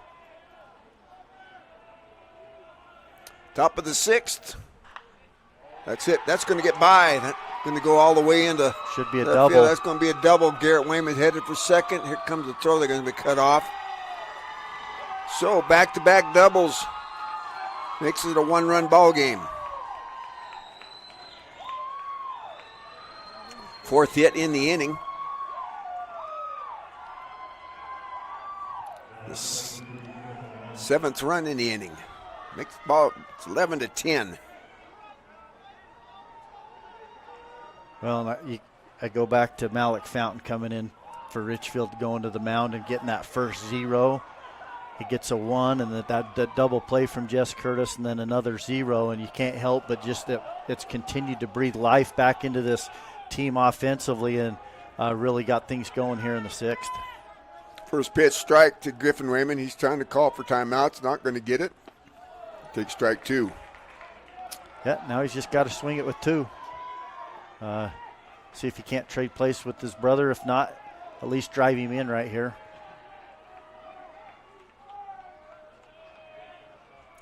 He's having a little discussion with the home plate umpire right now.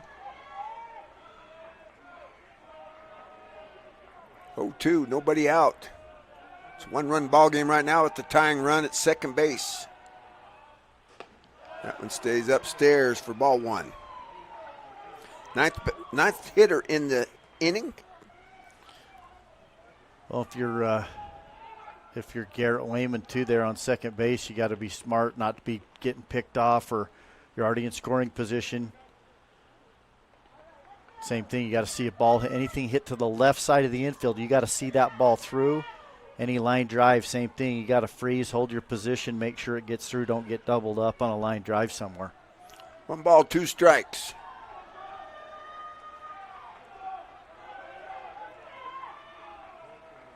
Here's the pitch to Griffin Wayman, swing and a miss, strike 3. First strikeout. Here's the first out.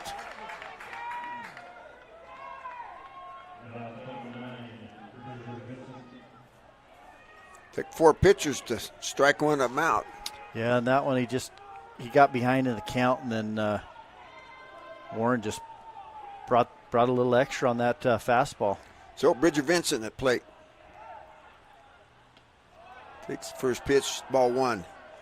Bridger 1 for 1 in the ball game. 2 walks, 3 runs scored. Yeah, he's been a tough out for this Grantsville team, and like you said, the 3 runs scored. He scored every time up. Looks at ball 2. Well, now Grantsville's getting a little bit of what Richfield had to deal with, is now the rain's coming back here while they're out there pitching and playing defense. 1 out in the inning. 11-10, tying runs out there at second base. Garrett Wayman. Bridger Vincent takes ball 3. 10th hitter in the at-bat for the Richfield Wildcats. 7 runs on the board so far. Bridger Vincent kind of faked the bunt, takes old automatic for strike 1. 3 balls, 1 strike, 1 out. Who's swinging miss? He had a good cut. One in the lower portion. You know, you don't have to always hit a double or hit something in a gap. And, Wayman, you mentioned first strikeout, probably too big a swing, maybe with 2 strikes. And Vincent right there, now he's got to shorten up. Oh, that hits him right in the helmet. He's going to lay there for a little bit. So I don't blame him. That got him, I'm pretty sure it got him on the helmet, but I don't know if it was the helmet or right below the helmet, kind of the neck. Yeah, that's what they're top rubbing. of the back, yeah. What do you call that? It's not. Is that the occiput, that bone there? Here's the replay. Right, yeah, watch See the replay. If you're at home, watch. Oh, yeah. Oh, yeah, That right. guy right there on that occiput, whatever right, it's called. right, Whatever it's called. Right below the yeah. Right below the helmet and the top of the back right there on the neck. So, obviously went right down.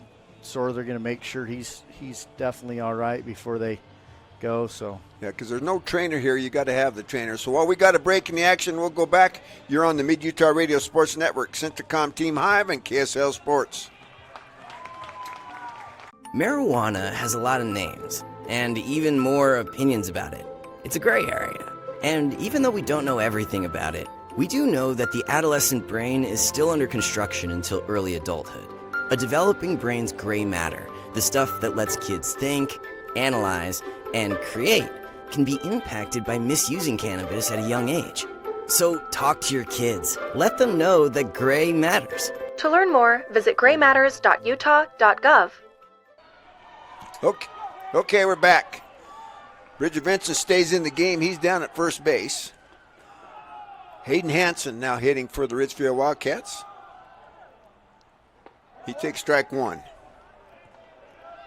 Yep, Richfield trailing 11-10 here. Top of the sixth with one out, but they've got runners at first and second.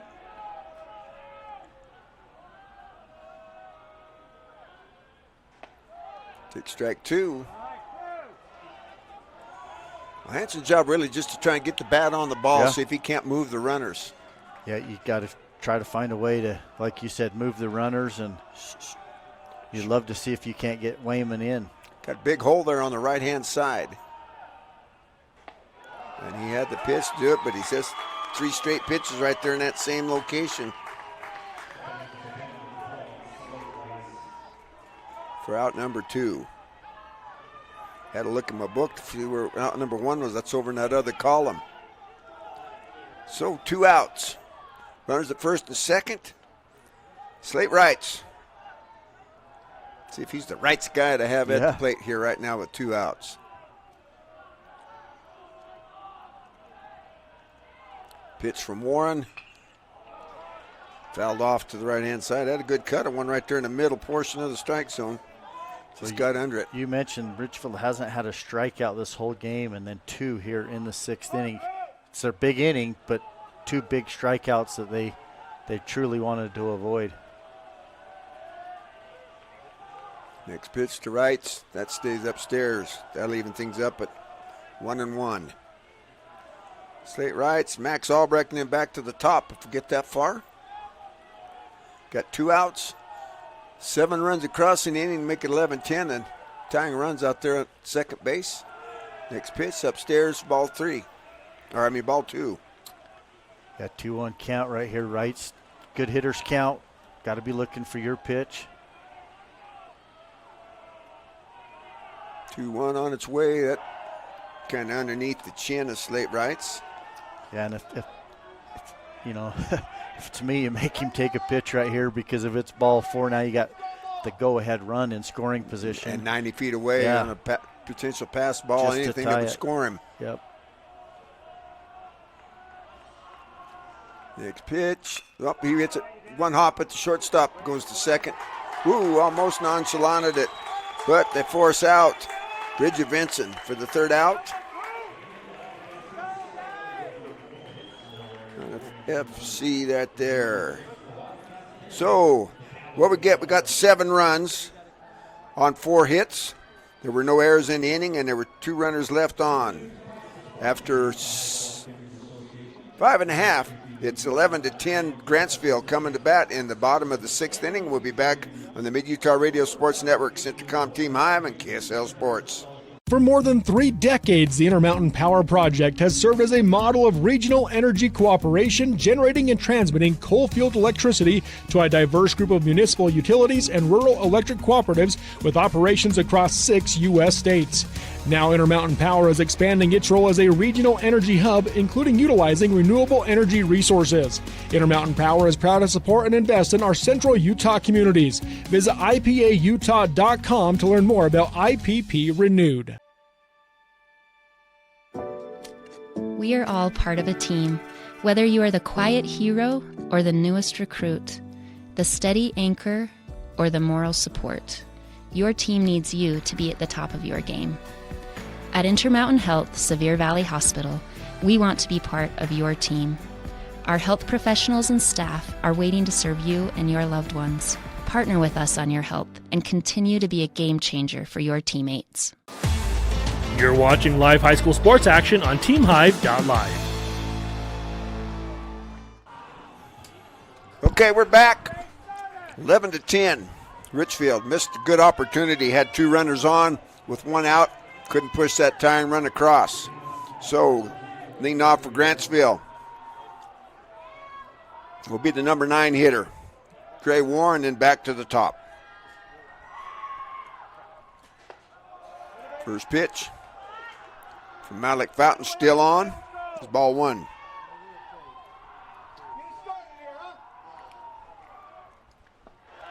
There's a strike.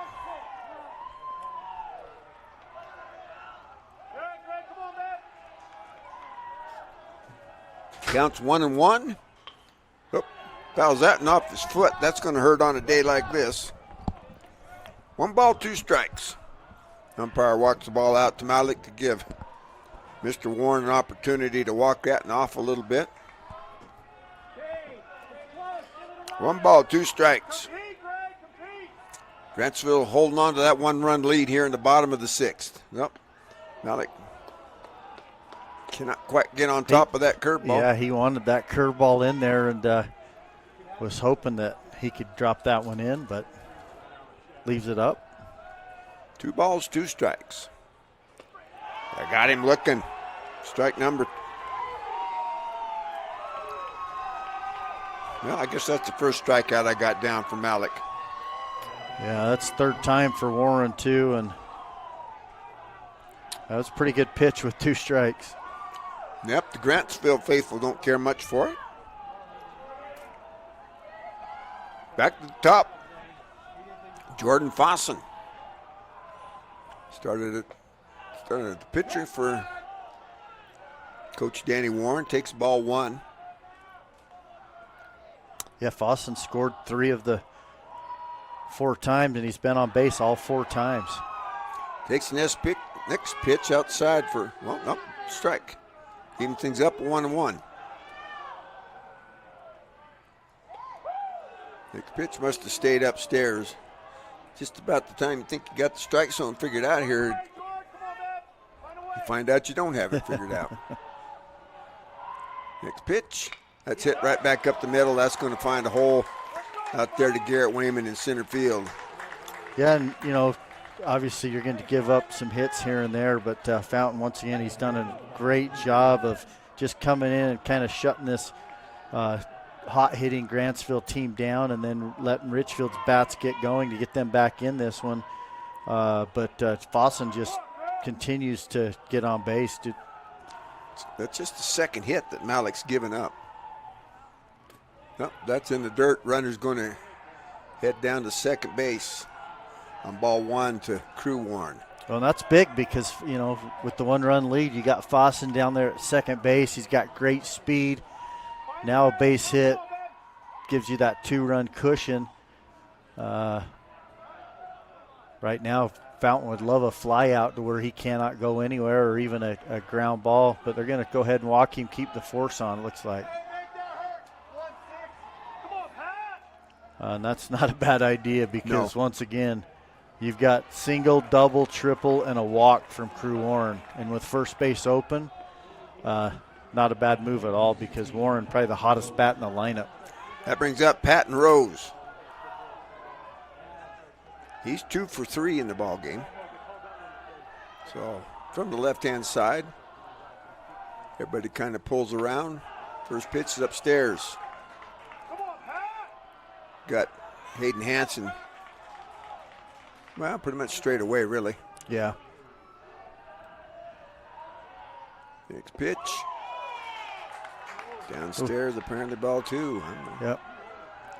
Malik a little disappointed. Thought maybe he had strike 1.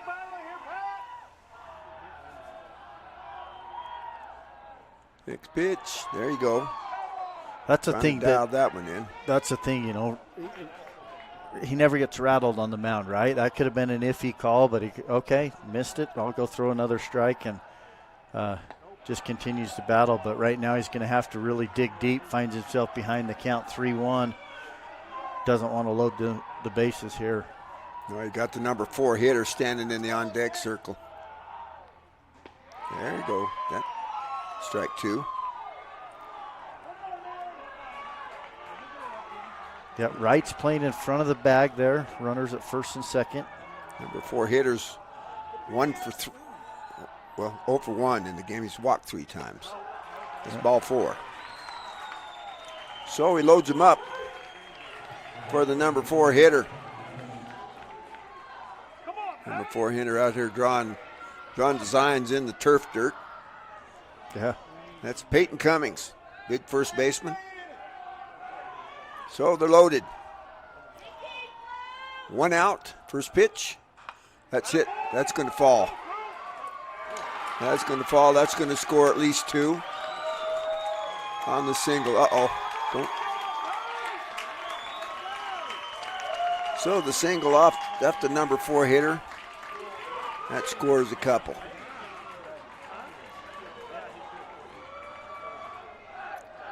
Good piece of hitting. This didn't try to do too much with it. Kind of got fooled on the pitch. Just threw it out, and Coach Drew Hill's out of the dugout. So while Coach Hill's on the mound, we'll go back to the studio. You're on the Mid-Utah Radio Sports Network, Centacom Team Hive, and KSL Sports. Jones and DeMille Engineering was founded with a simple mission to shape the quality of life with a personalized touch. As a full-service civil engineering firm, they provide value beyond the project, creating places where people live, work, and thrive. For over 40 years, they've proudly served our communities, enhancing lives through their work. Join their team and become a dedicated community improvement leader. Whether you're an engineer or just love infrastructure, they invite you to seek a career with them. Jones and DeMille Engineering, shaping the quality of life. Your home, life, and auto insurance deserve a winning team. Farmers Insurance Dan Cranny Agency introduces the newest member of the team, Gabe Cranny. Yep, it's now a doubleheader. But who needs insurance? If you own a home, farm, ranch, business, or have a spouse, children, or livestock, you need insurance. Get peace of mind with a winning team to make sure home sweet home stays that way. Call Dan or Gabe Cranny at Farmers Insurance in Richfield, 435-896-5453, 896-5453. America can depend on farmers. This is more than just a job. It's a mission of caring. There's nothing more precious than a human life, and we all honor that responsibility. Beginning in 1932, we've been standing ready to serve our communities with trust, quality, and knowledge. And most of all, human connections.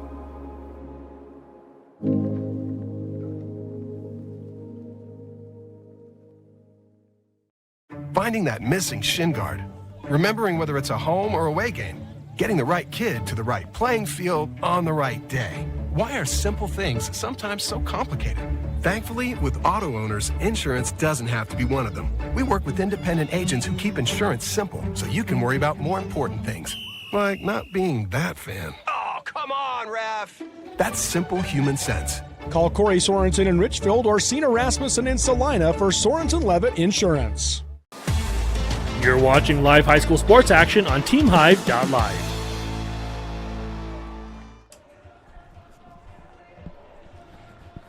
And welcome back to Utah Valley University on the bottom of the 6th inning. We got a pitching change. It's going to be Hayden Reed coming in for Hayden Hansen.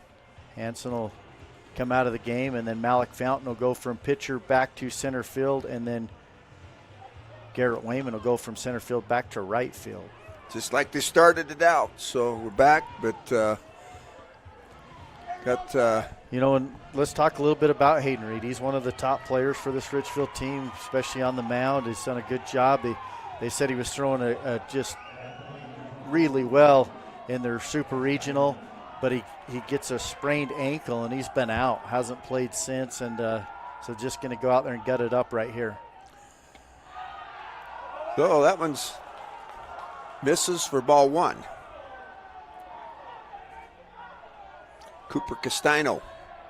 Well, and this would be huge for Richfield to get out of this with only giving up the 2. Next pitch downstairs for ball 2. Castano, 0 for 2 in the ball game. Reached on an error and walked. Hayden Reed downstairs again, ball 3.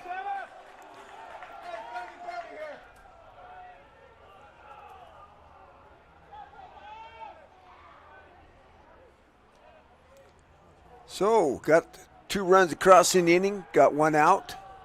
13-10 your score here, bottom of the 6th. That stays inside, that's going to walk him.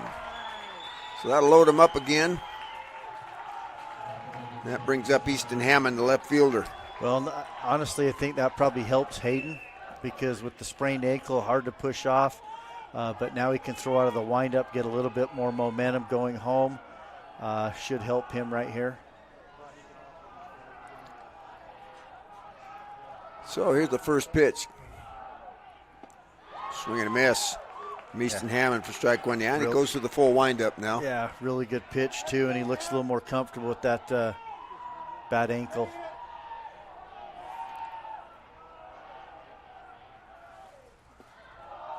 Ooh, just missed down, I guess, right there. Yeah, when I was down there looking for the lineup, they were just taping his ankle up. It's black and blue. It doesn't look too comfortable.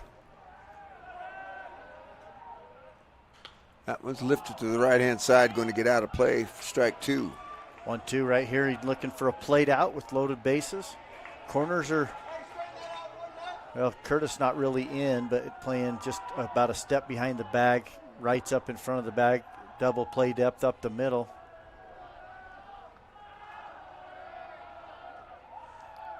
Here's the pitch. Curveball. Ooh, he was tracking it. Yeah, had good movement on that pitch, but like you said, just a good swing. And Hammond, the left fielder, kind of left it up. Just I'm sure he wanted to get that a little more down and away. 1 ball, 2 strikes. We'll do it again. 1 out. Yeah. Another foul back. Yeah, almost the exact same spot right here. Reed and Hammond battling it out for their teams right now. 1 ball, 2 strikes. This will be the 6th pitch in the at-bat. Do the 1 and 2 count again for the 3rd time. Here's the pitch. just missed. Yeah, he'd been pitching him away, and he kind of fouling those pitches off to the right-hand side right there. Come in on him and about froze him.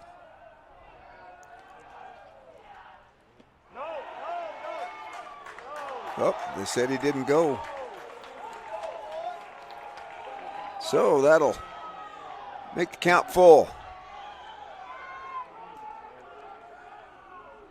Got the oohs and ahs for both sides of the crowds here.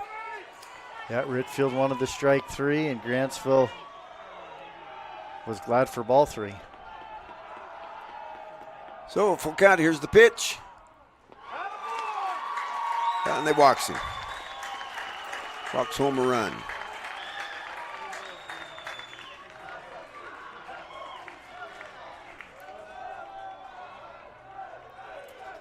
So that's a 14th run. Give back 3 of them that they picked up this last inning. That brings up Gunnar Kimber, big 3rd baseman.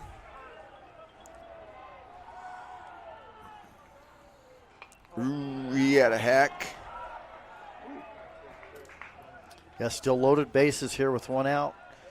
Grantsville puts across 3 here. Kimber doubled back in the 2nd inning. Good pitch, curveball. Ooh, just missed. We'll go with that.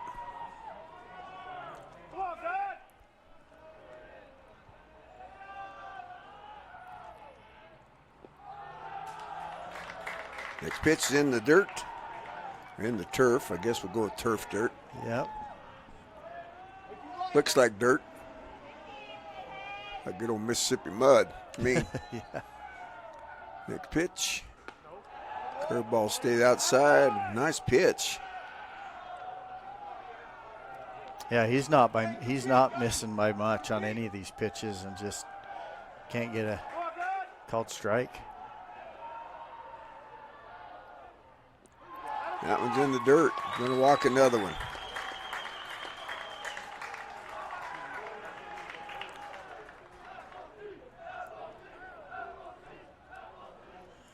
Third base on balls. Given up by Reed.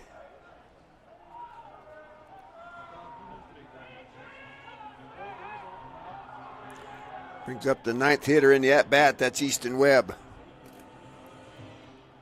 Now we're going to make another pitch and change. I think we are. While we're making the pitch and change, we'll be back on the Mid-Utah Radio Sports Network, Centricom Team Hive, and KSL Sports. Jorgensen's Power Sports is your one-stop shop for all of your outdoor adventure needs. We carry a wide variety of ATVs, UTVs, RVs, firearms, outdoor accessories, and much more.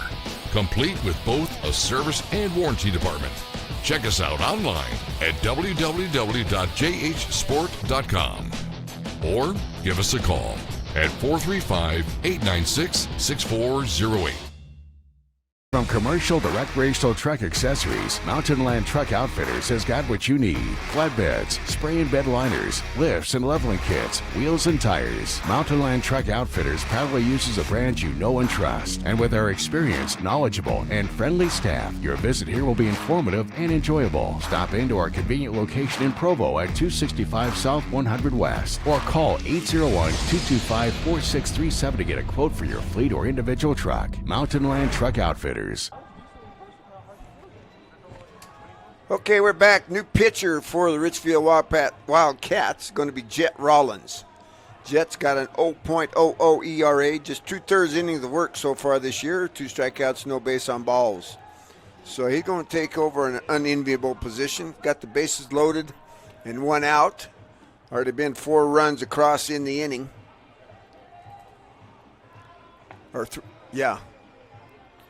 4 runs across in the inning, make it 15-10.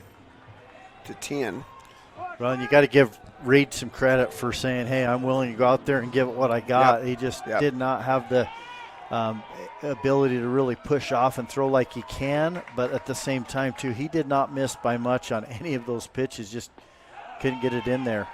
So Jet Rollins' first pitch, curveball for strike 1. Just 1 out. That ball's lifted towards center field. Malik Fountain's coming. Here comes up. Tagged up, but the throw was offline. I'm sure he couldn't get much of a. No, and I think first I thought that Wrights was telling them to appeal third base, that maybe he left early, but I don't think they will.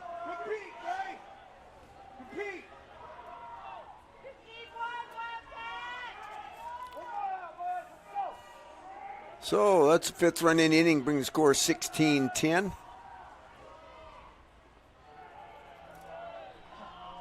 The runners had to hold. And that's ball 1 to the guy that made the first out in the innings. That's Gray Warren. Next pitch, ball 2. Yep, 2 outs. Richfield got 7 in the top, and Grantsville came right back here in the bottom and picked up 5 of their own. That ball gets away from Fisher Jensen. Everybody's going to move up on that one. On ball 3. Yeah, this is the batter you want right here. Your number 9. You don't want to get back to the top of the lineup. Curveball. Strike 1. A little automatic. Well, Fossen, too, the on-deck batter's just been good, and so is Crew Warren behind him. It just gets tough. That 1 through 5, Grantsville lineup's just been hard to get out all day long. 13 runs for the 1 through 5. That ball's hit towards Jess Curtis at third base. He going over across for the 5-3 put out. And out number 3. But the Grantsville Cowboys, they come up with 5 runs. They do it on just the 2 hits. No errors in the inning, and 3 runners left on base. At the end of 6 complete, it's 16-10. Grantsville will be back on the Mid-Utah Radio Sports Network, Centricom Team Hive, and KSL Sports. Riverton Chevy is more than just a dealership. For over 103 years, our family has proudly served this community because Utah is our home. Through our Everyday Champions program, we celebrate those who make our community stronger. Military, teachers, and first responders, our local champions never pay for oil changes with the purchase of a new vehicle. Thank you for making Riverton Chevy your dealership for over a century. Visit us today in South Jordan or online at rivertonchevy.com. Still the Chevyweight champion. Vince Lombardi once said, "The measure of who we are is what we do with what we have." The quote rings true whether applied to our country, our schools, our homes, or on the field of play. We applaud our student athletes for their hard work and determination on the field and in the classroom. Brought to you by Sunrise Engineering, promoting excellence in sports and education. Visit us at sunrise-eng.com. That's sunrise-eng.com. You're watching live high school sports action on TeamHive.live. Okay, we're back. UCCU Ballpark, 3A state championship game. Grantsville Cowboys hold a 16-10 lead with Richfield Wildcats coming to bat. In the top of the 7th, they got one more chance. Got to come up with at least 5 runs. Crew Warren has a chance to close it out here. He'll face Hayden Reed. Nope, it's not going to be Hayden. Going to be Jet Rollins. No, this one's Albrecht. Max Albrecht. Yeah.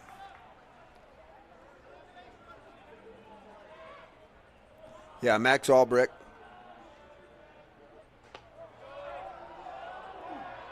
This is ball too. Yeah, this is what Richfield needs to do too. Is they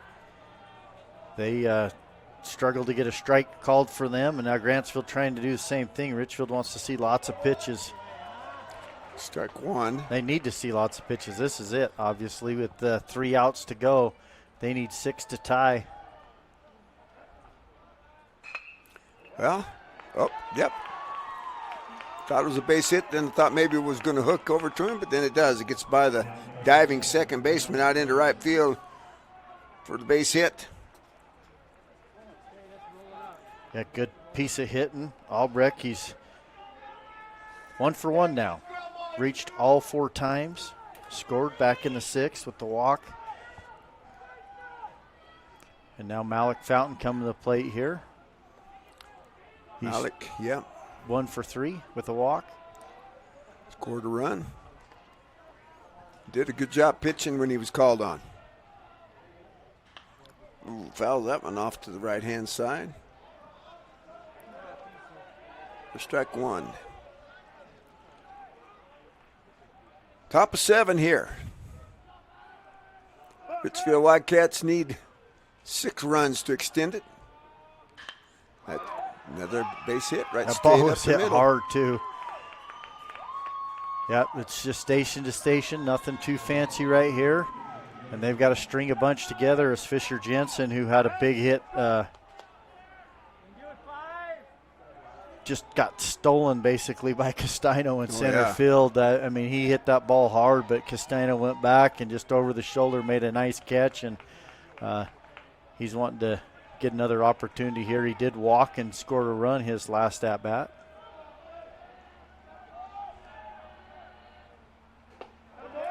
Takes that first pitch upstairs for ball 1.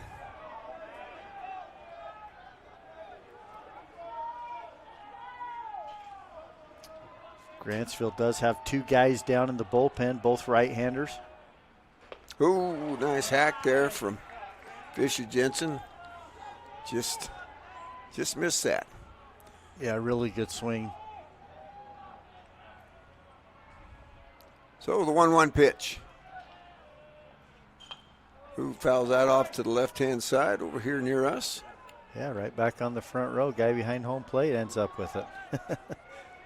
Come right off the front and carry him back in. Don't let him take it from you, buddy. That one might have a gash in it. That's hit toward the shortstop. This could, yep, went first base, on place by the time he got the handle on it. So the 4-3 put out is out number 1. Everybody else moves up. East and Webb had a little bit of trouble finding a handle on that one. Brings up Jess Curtis. Jess hit the ball hard and then finally found a hole with it this last time up on the double that cleared the bases. First pitch downstairs, ball one. Yeah, runners at second and third. Jess Curtis, like you said, come up with a big hit, but still they need more than just these three here. They're going to have to continue, have another inning like they did last inning. Swing and a miss by Jess. Had a good cut. Yeah, he did the same thing last time up. Did pretty healthy cuts first 2 times. Then shortened up and drove one.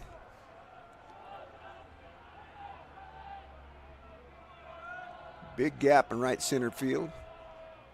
Big gap in left center, too, as far as that goes. They're painting pretty much straight up on ball 2. Yep.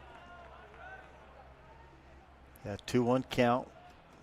He'll be looking for his pitch right here. Here's the pitch.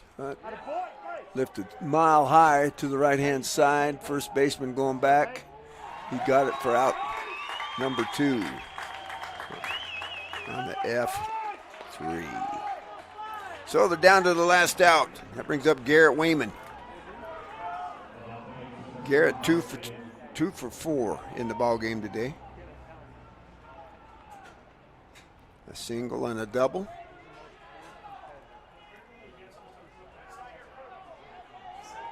So Crew Warren, first pitch to Garrett Wayman. He holds a 6-run edge out there, 2 outs. Runners at second and third. Fountain and Albrecht. Drew Warren steps off, looks into the dugout. Steps back on. Here's the pitch. Oh, first pitch swinging from Wayman. Ball in the upper portion of the strike zone. Yeah, ball was probably, like you say, definitely a ball up and out, but Wayman was looking to go for it. Yeah, pulled off there on another one on the outside portion. We're going to have to try and shoot that one to the right side, Mr. Wayman. Yeah, he's going to have to battle right here, down 0-2 now, shorten up. He'd like to pick up those 2 runs and extend this inning. Ooh, ball outside. Acted like he was going to take a whack at that one, too. Well, and how many times, did we see last weekend even in the 2A that once you got to 2 outs, it wasn't over. A lot of runs scored with 2 outs. Oh, fouled that one off to stay alive. 1 ball, 2 strikes. We'll do it again.